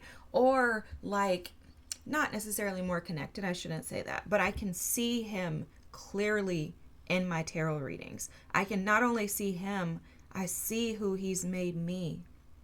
And so for you, maybe you want to do tarot. Maybe you're like, oh my God, this is my gift. This is my calling. Like, I can kill this. Maybe you're like, dude, I'm better than half the tarot readers out there. Or maybe you're just like, oh my God, like, I'm amazing at this. I feel good. I feel safe. I feel passionate. Maybe you're wanting to do that, but there's a version of you that's saying, but if I put myself out there, if I put my face on the internet, what if my family sees this? What if my dad sees this? What if my family sees me doing tarot readings and then they just cast me away? And that's a lie that, in my opinion, the enemy will feed you to keep you trapped in not operating in your authenticity. So the thing that I have come to understand within myself with my gifts is that my gifts are not meant for everybody. It's not a secret that I do tarot. A lot of my family knows. And then there's other parts of my family they don't know. The part of my family that knows, they come to me and they say, can you do a reading? Can you do a reading on me? The family that doesn't know, they wouldn't even understand if I even attempted to tell them, that basically I see God through a different lens than they do. Right? That I don't believe that God is limited to a church or a specific religious group or practice, but that I see God as being bigger, and that I think that we in our religious practices limit His abilities because we make Him like us as a human, and He's not like us. but they wouldn't even understand that. So they definitely wouldn't understand tarot. But does that mean that I'm going to stop doing what I feel I'm being called to do? No. And so for you, you have to take inventory. And guys, this is a process. Okay, this is a process. I use myself as an example to help you see that you're first and foremost not alone. That there is a soul tribe that hears you, sees you, feels you, relates to you, connects to you. And it doesn't matter what your thoughts and beliefs are. Trust me, there is a group that is there just specifically for you. But you have to take rigorous inventory through rigorous honesty to look at yourself and say, what is it that I really believe? And what is it that I'm supposed to do with these beliefs? Your inner child has more than likely been rejected, refuted, diminished, shrunk, minimized whenever you try to speak about things. Like, for example, when I was a little girl, I would see demons. I would see all kinds of stuff. I would see spirits. I would see things. I would feel things. And I would tell people and they'll be like, no, that's not, girl. You're just making stuff up. I'm like, no, the heck, I'm not. I actually saw that.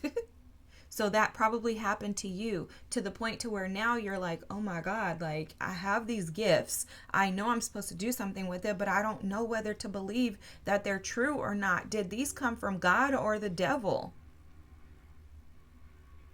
And I'm here to tell you that when you're doing things through the lens of love, when you're walking and operating in light, when you're supporting and assisting those who need help, when you are moving towards goodness and in support of all things connected to light, you are doing God's work. Now, if you're trying to get caught up in drama, chaos, gossip, messiness, if you're inconsistent with, the way that you are as a human, if you still have a bunch of stuff within you that's a crap show and you want to dump that on other people, then yeah, I would tell you that's the devil's work. And obviously I'm just a tarot reader over here, but I'm not just a tarot reader. I'm a messenger. And it's the same thing with you. You're a messenger of hope, of light, of love. And I'm confident that if you're here, you can't be involved in crap. Because those are not the energies that will come to my channel, because I'm all about truth and light. But you have something here that is wanting to be healed and assessed. And it is your ability to be able to operate in your truth. Wow, guys, I love this. Wow, this is so powerful. I'm getting spirit chills. The history card is here for you. This history card is about memory, okay? It's showing up for you as some type of memory. There's a memory that is being recalled to you right now. And that's why you're feeling all of this. This is also why it's being called out. It's almost like I'm seeing judgment here, where you're being called out in order to resolve this. This lie of the disguise, the small lie that led to the disguise, is asking for you to resolve it by taking your life back into your own hands. The driver here is about you becoming the center of your life, your focus. You getting back into the driver's seat. What happens so often, and this happened to me as well, what happens so often is when we're a part of these religious structures, when we are a part of church groups and organizations, and I speak a lot about church because that's my experience. I don't want to speak to somebody else's experience because it's not the truth for me, because it's not mine to own, right? But taking your life back into your own hands. And this also is identifying the fact that you have the right to establish your own belief system. Like, you don't have to believe all of one thing. All of one thing doesn't have to be the truth for you. So, for example, as I started to dig into the spiritual world and become less traditional, because I have Taurus in my chart, one of my top 3, so I'm very, very, very, I can become very stuck in that energy, stubborn in my ways, my thoughts, my ideas, and totally closed off to seeing things from a different perspective.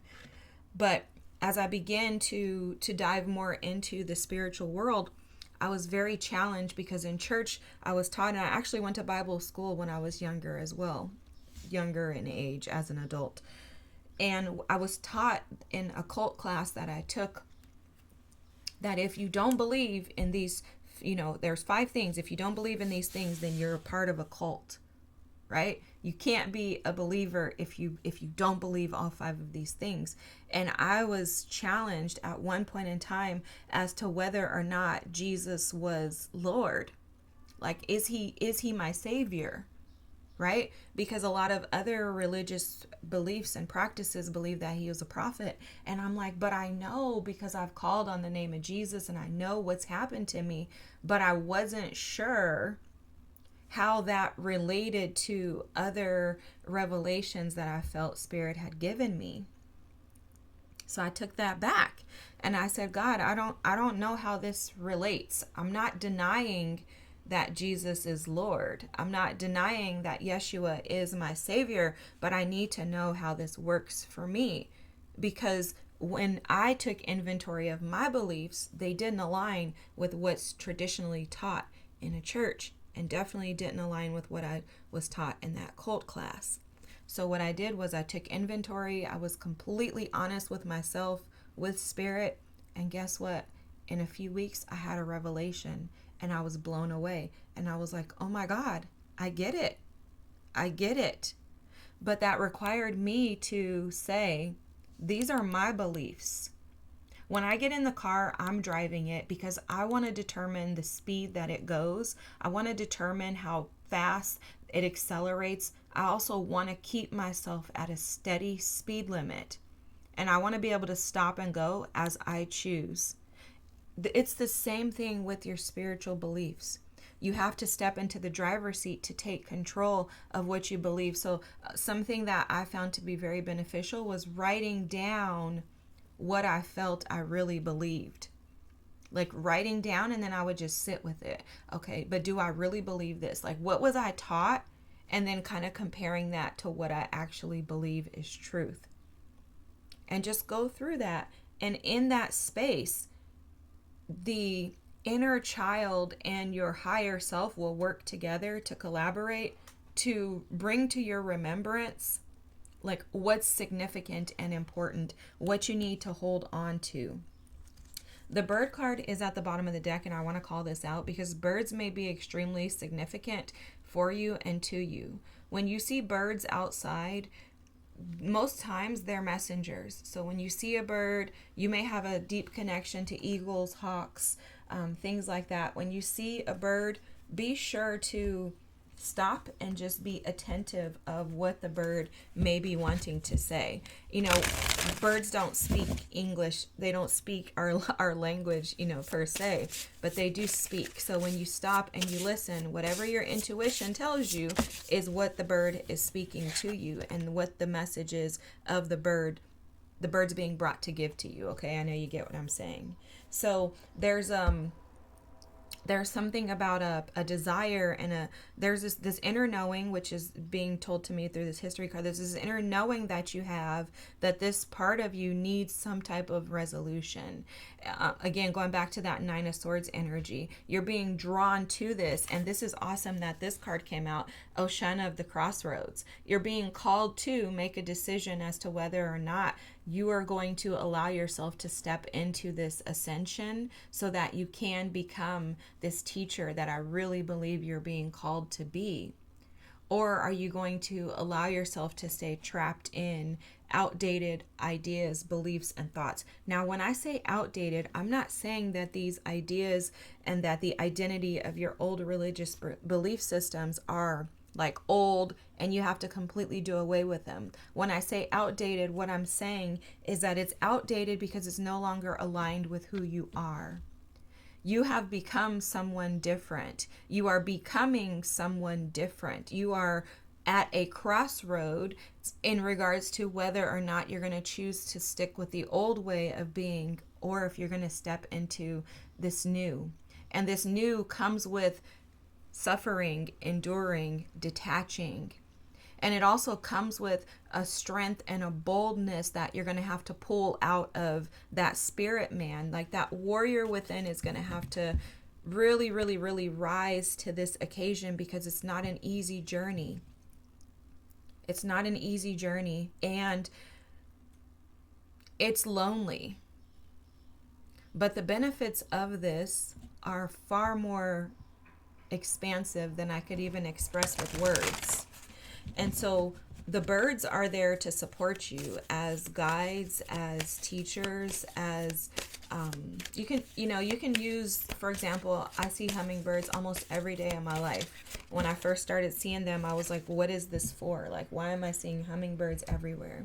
Then I realized that hummingbird is a reminder for me to be present in the now. So when you see a bird, take a picture of it. That's the first thing I do. I take a picture on my iPhone of the bird, and then I'll swipe up so that I can see what the bird is. When I see what the bird is, also too, I'm an avid bird watcher now, but once I figure out what the bird is, I type that into Google. What is the spiritual meaning of a hummingbird? And then it'll tell you. And whatever message you receive should typically align with what you've already picked up on. So hummingbirds would remind me to be present in the now. So when I see them, I'm like, okay, just allow myself to be present in the now.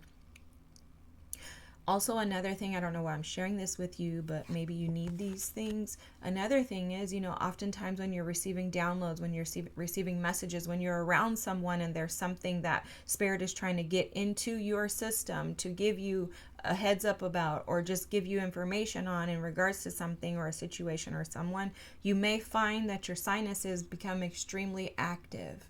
Okay, these are all signs that you are connected. For me, I used to go to church. I still go to church whenever I want to, because I like to just be around that soul tribe, and I love worship. But you may still, like when you go around like church, you may feel certain things, or you may receive a ton of channeled messages, downloads. These are all signs that you're tapped in and that you're connected. For some reason, what's coming through right now is that someone here has really been questioning whether or not they actually have the gifts that you absolutely have. Okay, you're being guided into your purpose. You're being guided into your calling. The advice is for you to just step into the driver's seat and to heal the version of you that's not aligned with where you want to go. Okay, because I do see that you want to go somewhere, and I think that you just want to be sure. It's like you need a validation of some sort that you're going to actually be making the right decision. And the best advice that I can give you is that you will be successful when you follow your true self. Your true self, your highest self, is never going to mislead you. It's never going to guide you to do something shady, scandalous, manipulative. It's always going to guide you back to spirit. And it's always going to guide you to what is best for you in the long run. That does require sacrifices.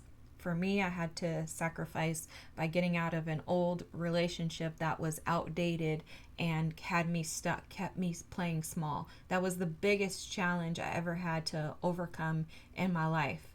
But it was the best decision that I ever made, because it provided me with exactly what's coming your way when you decide to finally resolve and heal this once and for all. Luck, success, and prosperity. Peridot. You may want to get one of these stones. These are absolutely beautiful. You see the green, and then there's also the white. There's like a pureness, there's a clarity, but there's abundance. Luck, success, and prosperity. And that's found in the depths of who you are, when you allow those depths to be made visible. When you, they're telling me the Bible scripture, a city on a hill cannot be hidden. Just as a lighthouse can't be hidden, right? If you're the lighthouse, you're not going to be able to hide. And trust me, I get this. I tried to run for years. I still would try to run. Just a few months ago, I was like, "Bro, do I really have to do that?" But you know, it's your calling. Look at this. Look at this energy. I love this. It's your calling. So you're made for this. There's no way, guys. Look and see where you have Pisces in your chart.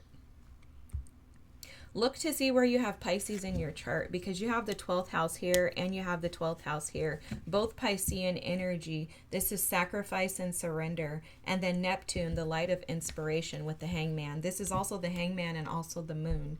This is that deep knowing. This is that calling from within, okay? You may even feel like you see weird things. Like maybe you feel deeply connected to whales or sea creatures of some sort. Like maybe you feel more comfortable in spaces and around certain things than most people would. Maybe you feel deeply connected to like big cats. Maybe you go to the zoo and you're like, why are they always drawn to me, right? It's things like that that typically we would think of those things as being weird or strange or awkward, but they're not. It's within your history. There's something embedded in your DNA that has this natural connection to your soul tribe, and those things, including animals, different environments, spaces, are calling you in. It's almost like you're being asked to return home. So the disconnected version of you that isn't operating in your truest, most authentic self is what's finally ready to heal, to resolve.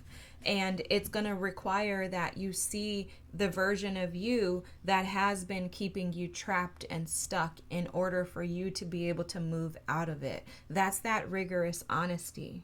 Also, they keep going back to this inventory, taking inventory of the version of you that is trapped in specific ideas, thoughts, ideologies, religious, spiritual practices, whatever. Those take those identities, take inventory of those identities in order to shift yourself into a new perspective, okay? Now that new perspective is going to come from your dreams. It's going to come from your inspiration, especially with this Piscean Neptunian energy. This is the depths of you. Okay, as a Pisces, I can totally relate to this. I freaking love it. The deepest parts of you are the parts that are at the bottom of the ocean. And that's what's actually calling you, pile number 3, is the bottom of the ocean. At the bottom of the ocean, it's the scariest part of the ocean. You know, not very many people can travel down. I think it's like less than like 1% have gone to the depths and the darkest parts of the ocean. And it's because they can't see. Not only that, it's never really been ventured into.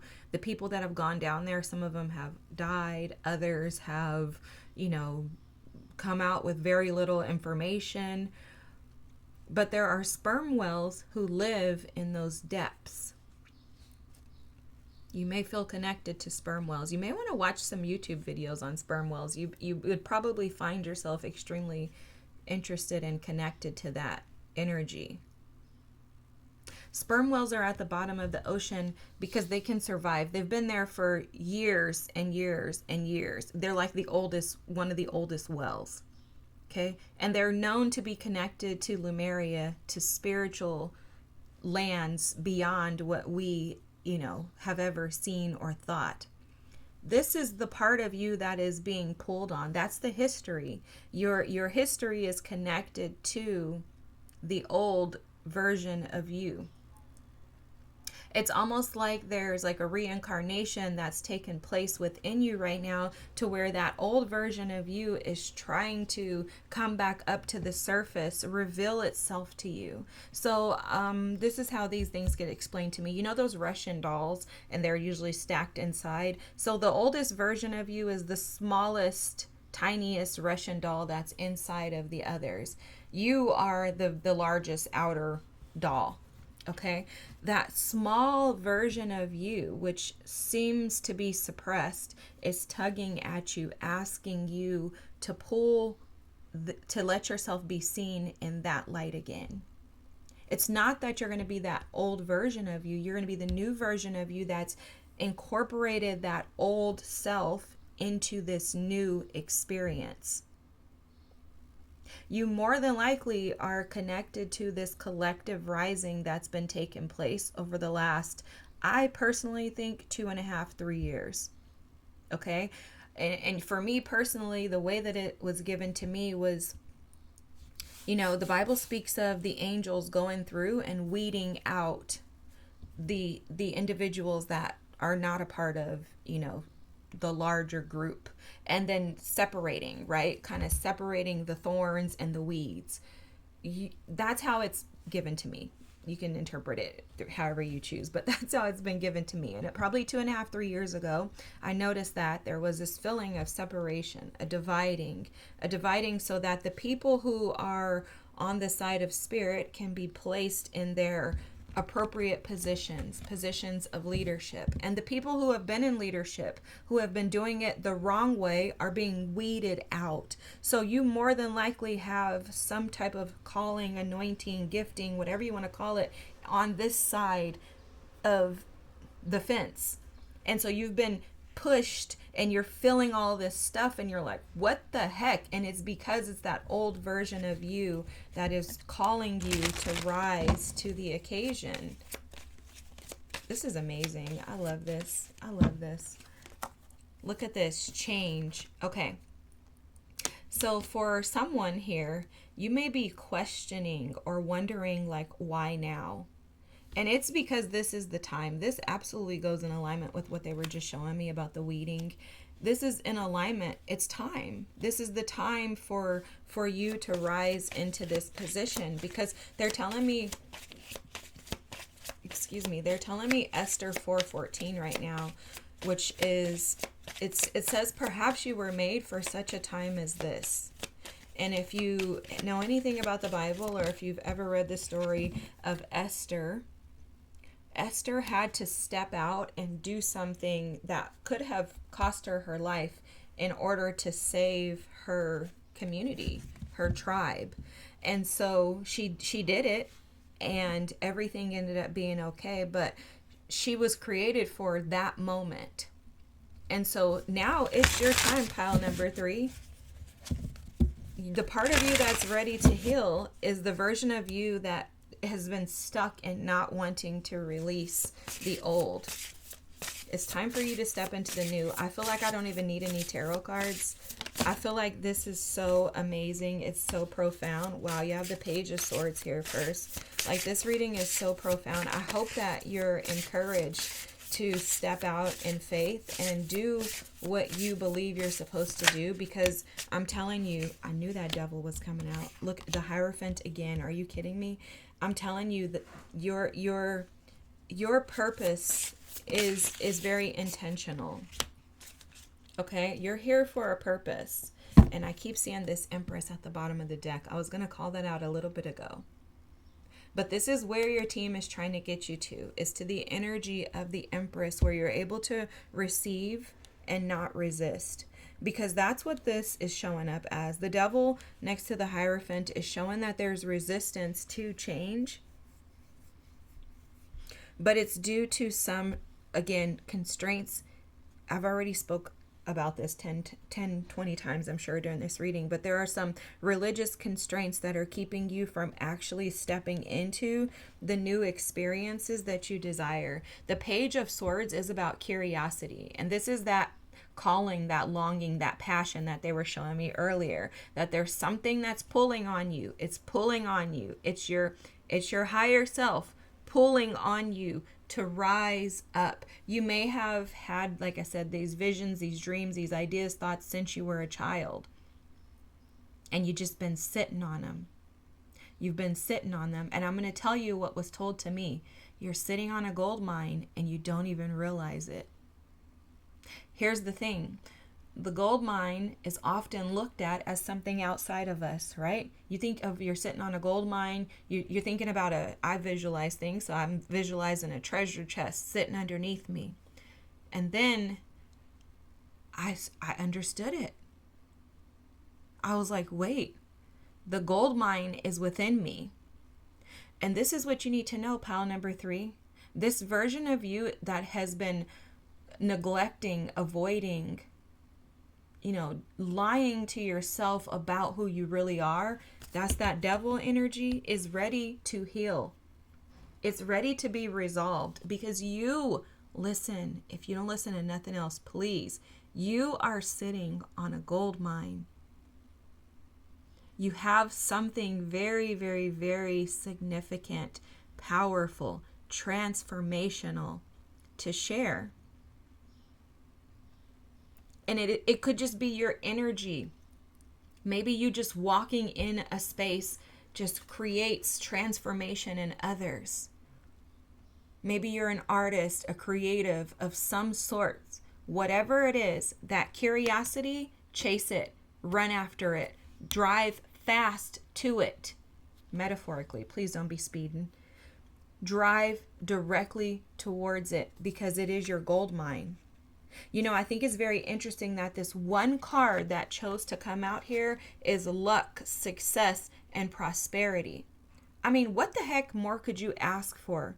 Your team is telling you that if you will overcome and conquer the lies, these are the lies. The devil is here to lie, to deceive us, right? The prince of the air, our thoughts, our minds, the things that we tell ourselves, the lies that we tell ourselves, only to keep us bound because there's full recognition that we are powerhouses. You are a powerhouse sitting on a gold mine. You have the Hierophant here 3 different times.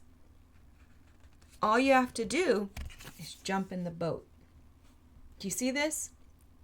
Usually in the Six of Swords, she's already in the boat. All you have to do is jump in the boat, but it's going to require that you get rid of the lies. These 5 swords here, those are the lies that you've been convincing yourself or that you've been receiving is really what I want to say. I think it's less about you. I think this has a lot to do with outside influences, a lot of thoughts that have been embedded in your brain.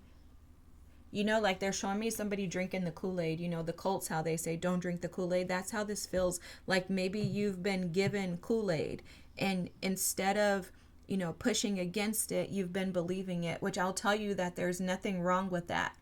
There's nothing wrong with that. We all do that. I did that for years, my whole life. Okay. So there's nothing wrong with that. But now the gift is that you have the opportunity to change this, pile number 3.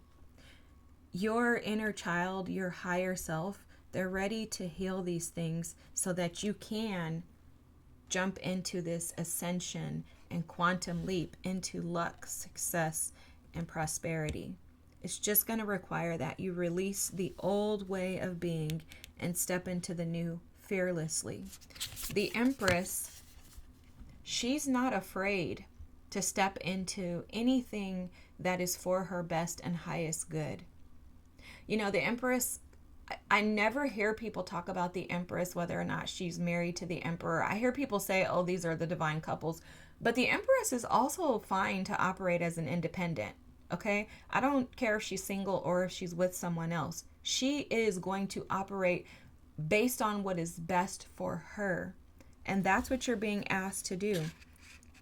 Release the attachments to the negativity and allow yourself to be transformed into the powerhouse that you are. There's so much hidden underneath your surface. Oh my gosh, guys, look at this. I could keep going. You have Death, you have the Ace of Cups, and the Queen of Wands.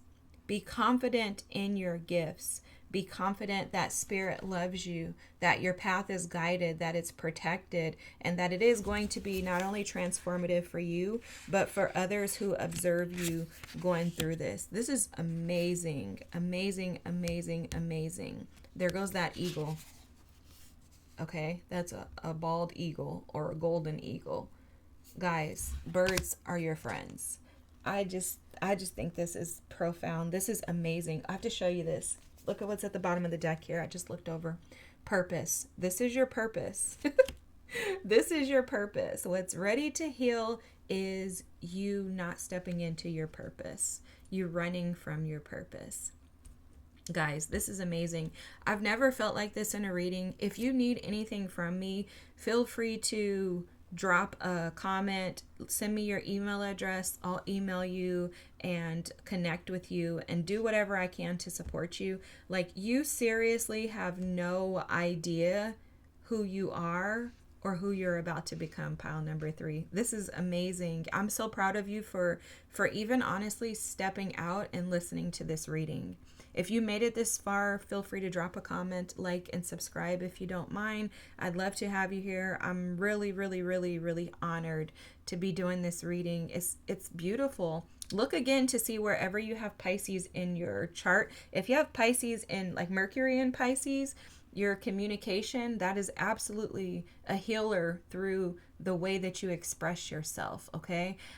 But anyways, just check out where Pisces is in your chart. You can get your free birth chart from astrocafe.com, I believe is what I typically use.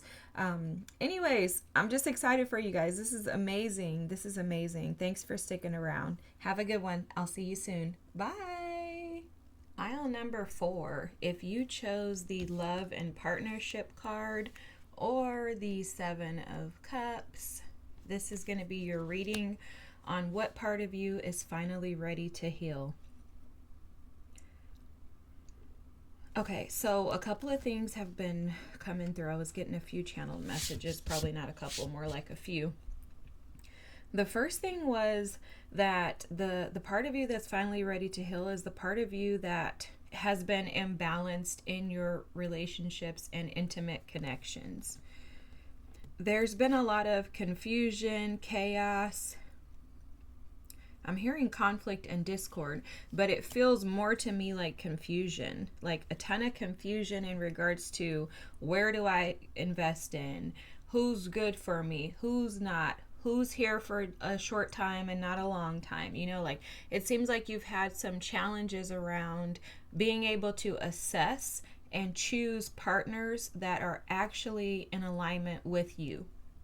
There also is something about fear of connection. Like, maybe you only gave part of yourself to your previous partners or relationships, or you could have a pre-existing partnership and connection where you only give a part of yourself to that person because of some sort of fears surrounding like, what happens if I give my all to someone and they bring me harm in return? You know, it seems like you've dealt with some tricky situations, tricky relationships, connections previously, and those have led to, it's almost like a detached energy is what I'm seeing, like you being detached from actually wanting to invest in relationships. I keep being drawn to this moon here, so they're showing me something connected to your emotions, but it's subconscious emotions. So this would show up as, I'm secretly afraid of, or this is hidden, like hidden information. When I say secret, I just mean like hidden, okay? So behind the scenes, I'm not really investing in a relationship because I'm afraid to be wounded. I'm afraid that the same thing that's happened to me in the past is going to happen again. Another way it can show up is, I don't want to have a relationship, right? Like, you could be saying that. I don't want to have a relationship because I'm fine by myself. When really there's a fear of intimacy, there's a fear of collaborating, there's a fear of sharing yourself with another, and it's rooted in some type of, oh God, I'm hearing self-sabotage. That's what I heard. But I think what they're saying is, they're showing me the 7 of Swords. So I think that's coming across as, it's self-sabotage because you're not actually living in what you really desire. Like, I think you really desire a connection, a partnership, a relationship, but because of your fears, you reject it because it's safer for you to stay single, independent, right? That's how this feels. Safer to isolate rather than to collaborate. See, collaboration is actually, for me, I think, a fear that a lot of us have that we don't ever really expose, right? Like, it's one of those things that's kind of hidden in our subconscious. we don't recognize that that's what it is, but it's a fear of collaborating, because when you collaborate, you have to do something. Okay, so what happens is when we become so comfortable and complacent in safety, the safety of, which is really not safety, it's an illusion of safety, right? So the safety of, I can do this by myself, I'm perfectly fine, I don't need a partner, an intimate partner, because life has been fine for me as an independent, or I'm better off now that I left that person. Things like that are illusions that we use to keep ourselves safe. Again, it's an illusion, because you're not actually safe, because you're not taking any risk. And what that does is, when you don't take risk in life, is you stagnate yourself from being able to progress.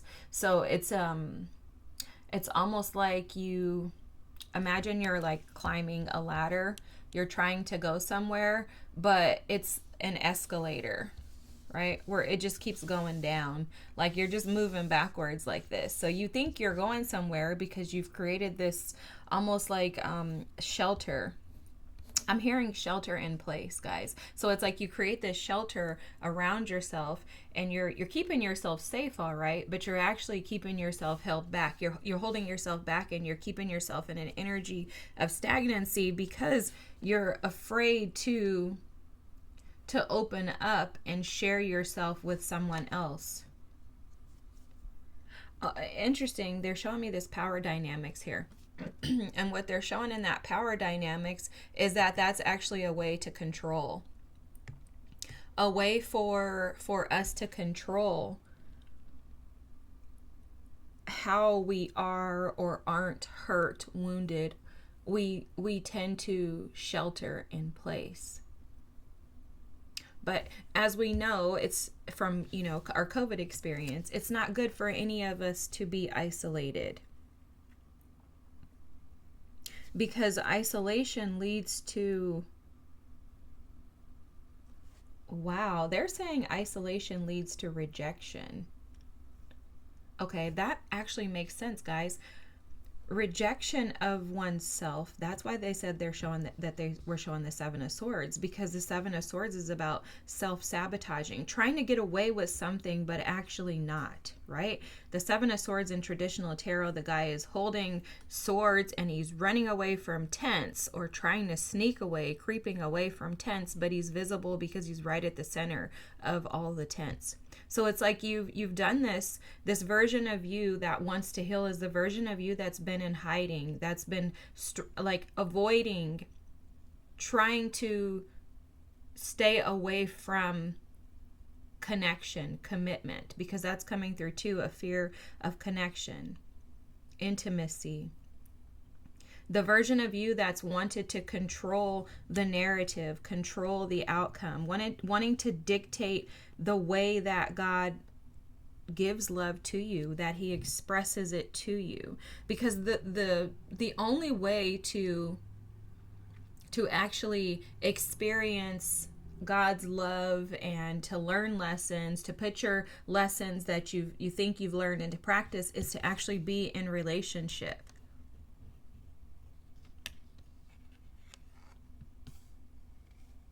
And there's a version of you with this explosion card.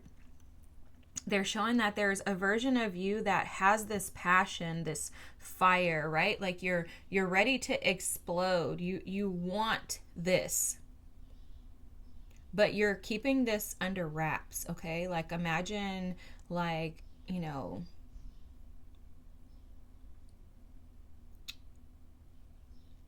like putting an explosive device in a backpack or something, right? You're trying to hide what you really desire. At some point, it's gonna want to explode, right? It's gonna want to come out. So that's what they're saying here, is that there's a version of you that's ready to explode. Like you want to explore, you want to go out, but you first have to heal the version of you that would rather stay stuck small and really be unseen and unnoticed, because you're not giving yourself the opportunity to be seen, to be loved, to be experienced. And I also think that this keeps you from actually being able to experience the fullness of life. with the big city here, this is interesting because they're showing this as like there may be some poverty mindset that you have been entrapped in that is keeping you in this energy. What they're showing me is for some of you, you may have felt abandoned or wounded by your parent or parents. And with that, that can create this fear of going into a bigger experience. You know, when you go to New York, you have this big city experience. It can be overwhelming because it's overstimulating. There's lights everywhere. There's noises. There's sirens, you know. So that can be overstimulating for people. And for you in particular, what they're doing with showing that card is saying that that's how relationships can feel to you. And it's because of these wounds that are wanting to be healed around abandonment. I think when you have experienced partnerships in the past, they've often left you feeling drained, empty, and I don't think that they have been reciprocal. I mean, based on this energy, I would go as far as to say you haven't had a healthy relationship to date. And so there's this version of you that's wanting to step into intimacy, wanting to have connection and partnership, but this version of you that is old, that is imbalanced, needs to be healed. And that's what this reading is about. It's about that part of you that wants to come out of that shell, that wants to come out of being sheltered and wanting to step into new experiences. But the thing is that version of you that needs to be healed has to be cleared out first before you can invite the new in. Because if you invite the new into that same space, it will end up the same way. You may fall for individuals who are selling you dreams, who sound like they're doing the right thing, but not actually putting the action behind it.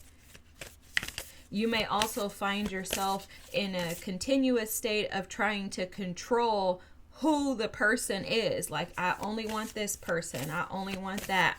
They have to have this. They better have that. And that also falls into control by means of trying to protect yourself.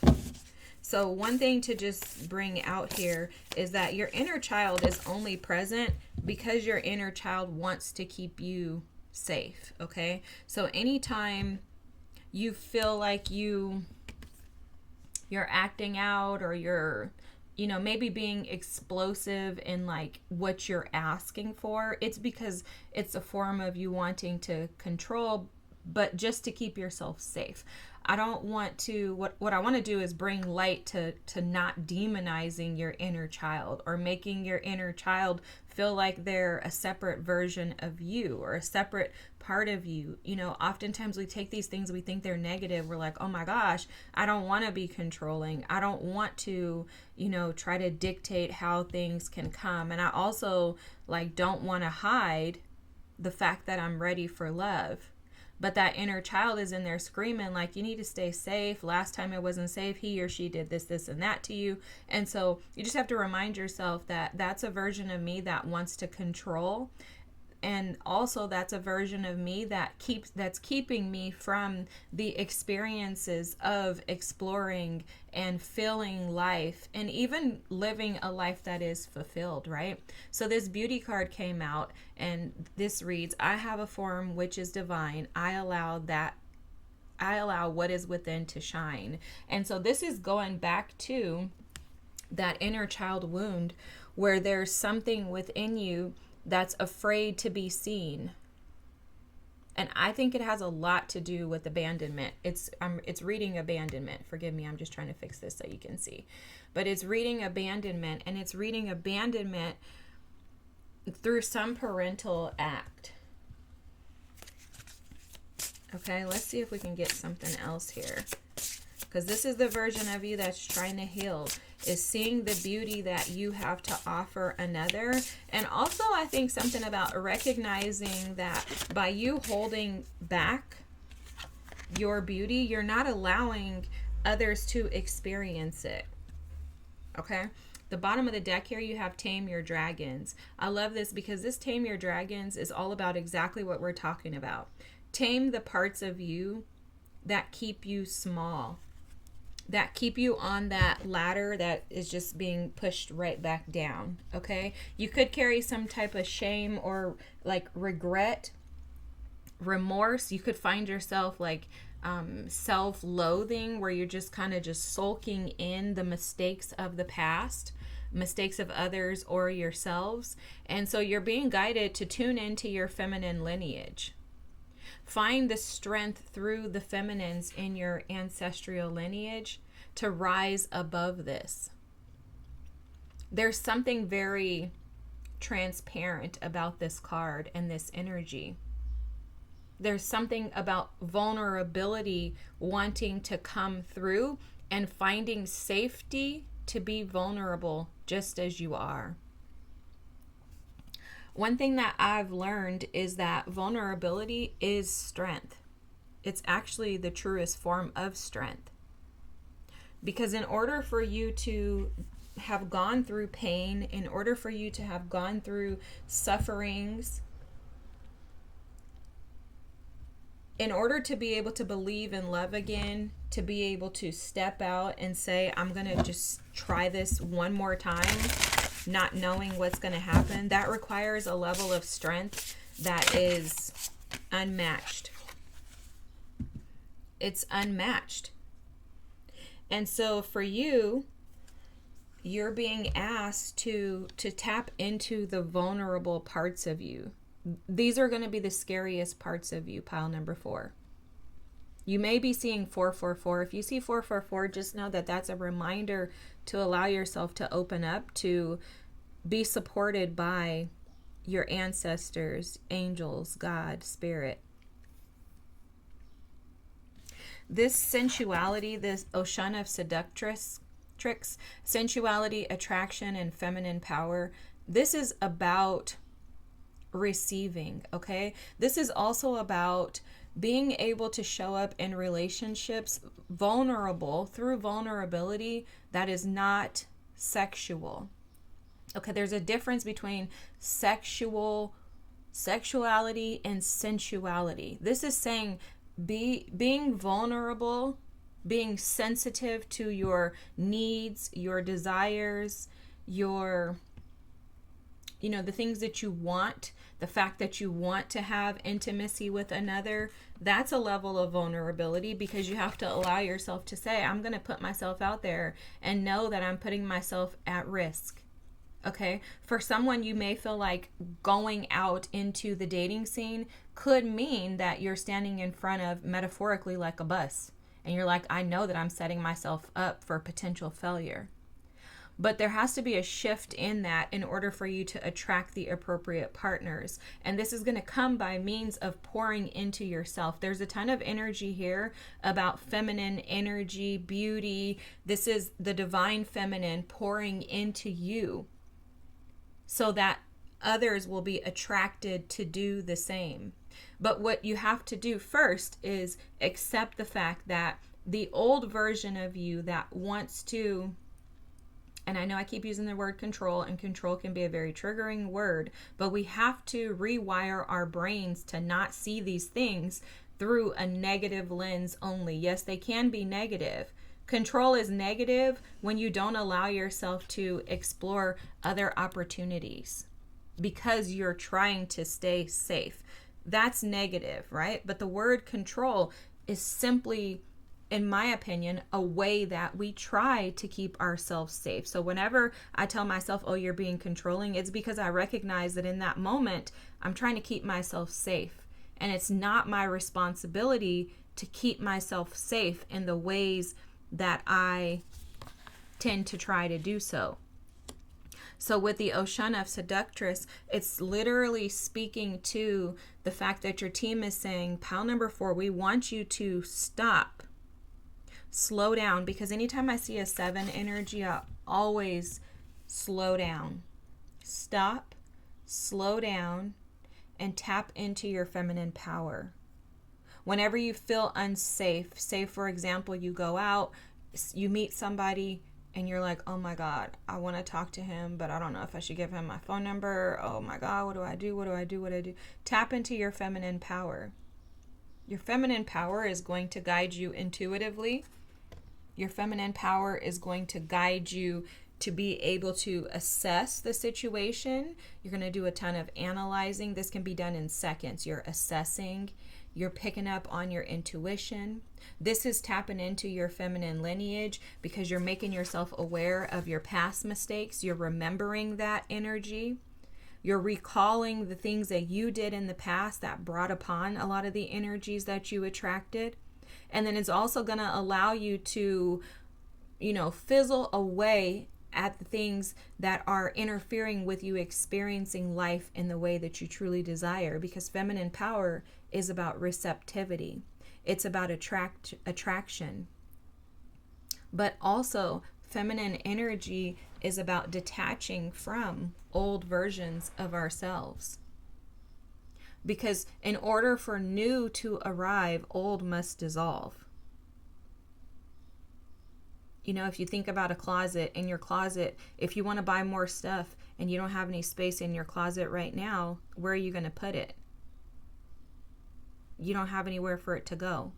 So this old version of you is ready to heal, because the new version of you that's going to be more powerful as a vulnerable individual who sees the beauty within as divinity, right? You're going to be able to allow yourself to open into new experiences. Look at this card here, the Ocean of Cosmic Surrender. Letting go, acceptance, and detachment. Wow, this is so powerful. We just talked about a lot of these things. Letting go, we literally just talked about that. That's crazy. But letting go is going to be key for you. Letting go in order to receive. I'm going to try to move these around because I want to make sure that we can see everything. I think you're tired of resisting this energy, which is good. You may be like, no, that's not good because it's beating me up. It's good. Because what your team is saying is that, I've been told this several times, the only way out is through. The only way you're going to get out of this energy is through it. And that's going to come by allowing yourself to feel. Allowing yourself to feel. Allowing yourself to be in touch with your emotions. Allowing yourself to see yourself through the lens of a feminine rather than operating from the masculine energy. Now, we both have feminine and masculine, but masculine energy would choose to, to dominate in order to avoid and escape things. And so you have to just challenge yourself with that. Like, am I attempting to dominate this situation? When you meet someone, are you the one owning the relationship? If you're a feminine, you meet a masculine, are you dominating the conversations? Are you dominating the experience, or are you allowing them to own a part of it? One time I was told by my man that you are only responsible for 50% of this relationship. And I think as feminines who have these abandonment wounds, we can find ourselves so anxious to just keep this person around because we really like them. We see a future with them. But what that does is that clouds our judgment. And feminine energy is very intuitive. It's very much aware of what needs to be assessed and how to go from there, right? It's an intuitive energy, so you're going to feel your way through this. Like, wait, I'm doing too much. I need to slow down.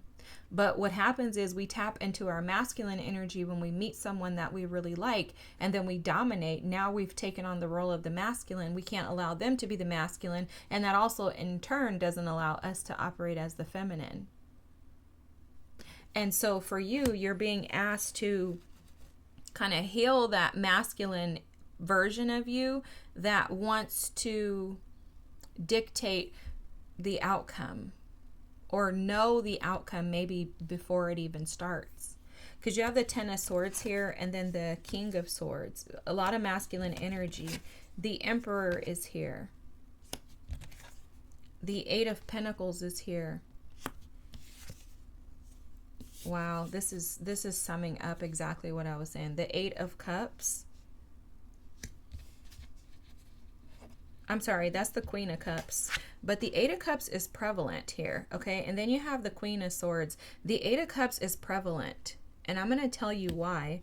Because in order for you to tap into this Queen of Cups energy that's calling you here, you're going to have to release the Queen of Swords energy.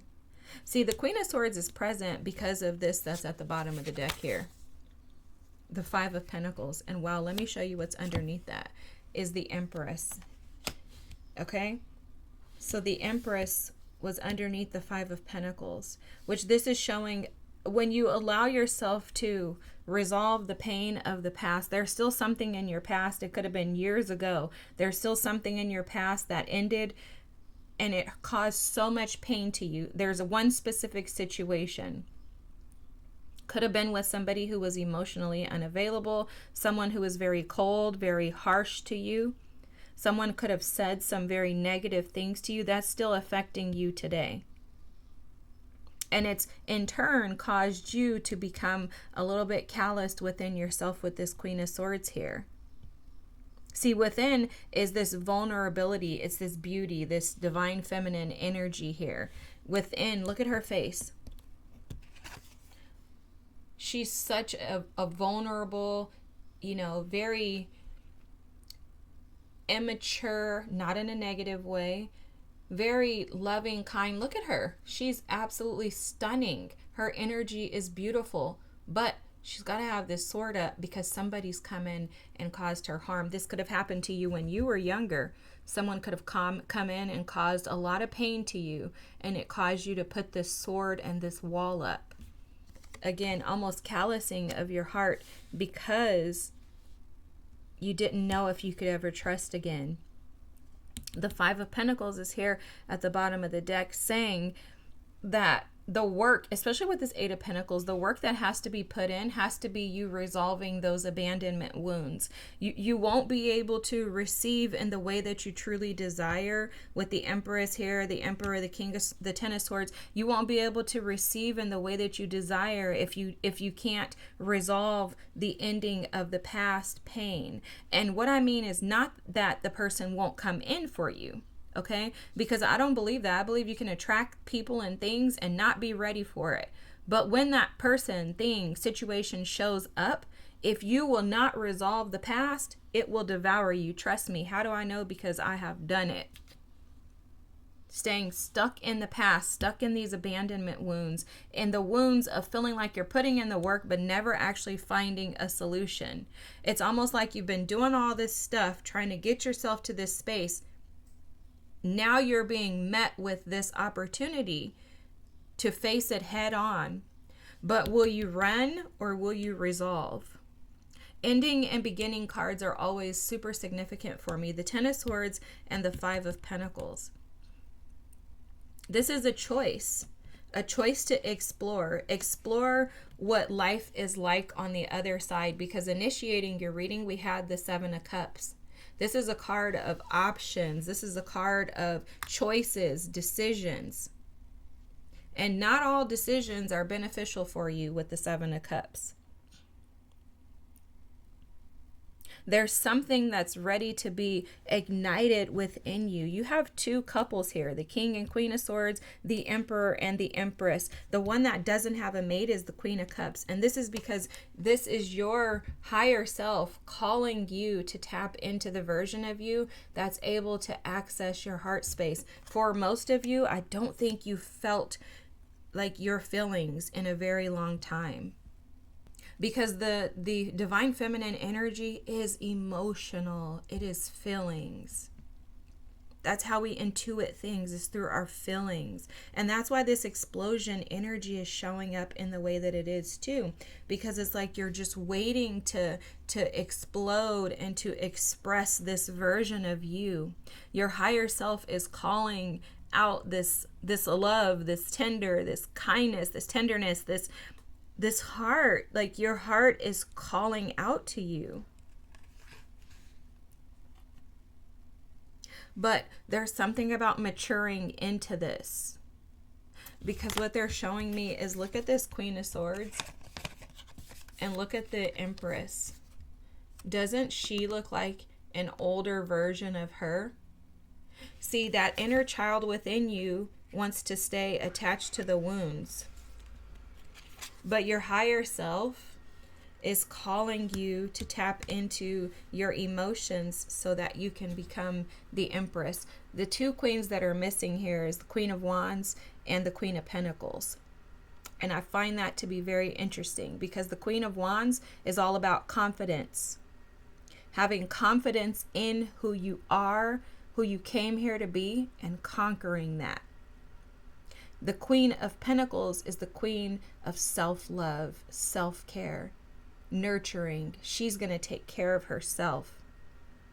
She's going to take care of herself, and she's going to take care of the people around her. But first and foremost is she's going to ensure that she's tended to first. And that's because there's a recognition that the garden within must be cared for before I can grow anything outside of me. And so there's something about your beauty that you're missing, and that is stalling or stagnating your ability to be able to connect with another. I think once you recognize how powerful and how beautiful your energy is from within, once you surrender and detach from these outdated ideas and thoughts, maybe you've been kind of told that you're washed up, like nobody would want you. That's a lie. Maybe there's something about your physical appearance that is disruptive to you, that makes you feel like no one would desire you. You know, maybe you feel like you've had so many experiences in life that it's time for you to just you're like, you know what, I may not even try this relationship thing again. I'm too old. Something like that is coming through where you feel less than prepared or ready or able to have what you truly desire.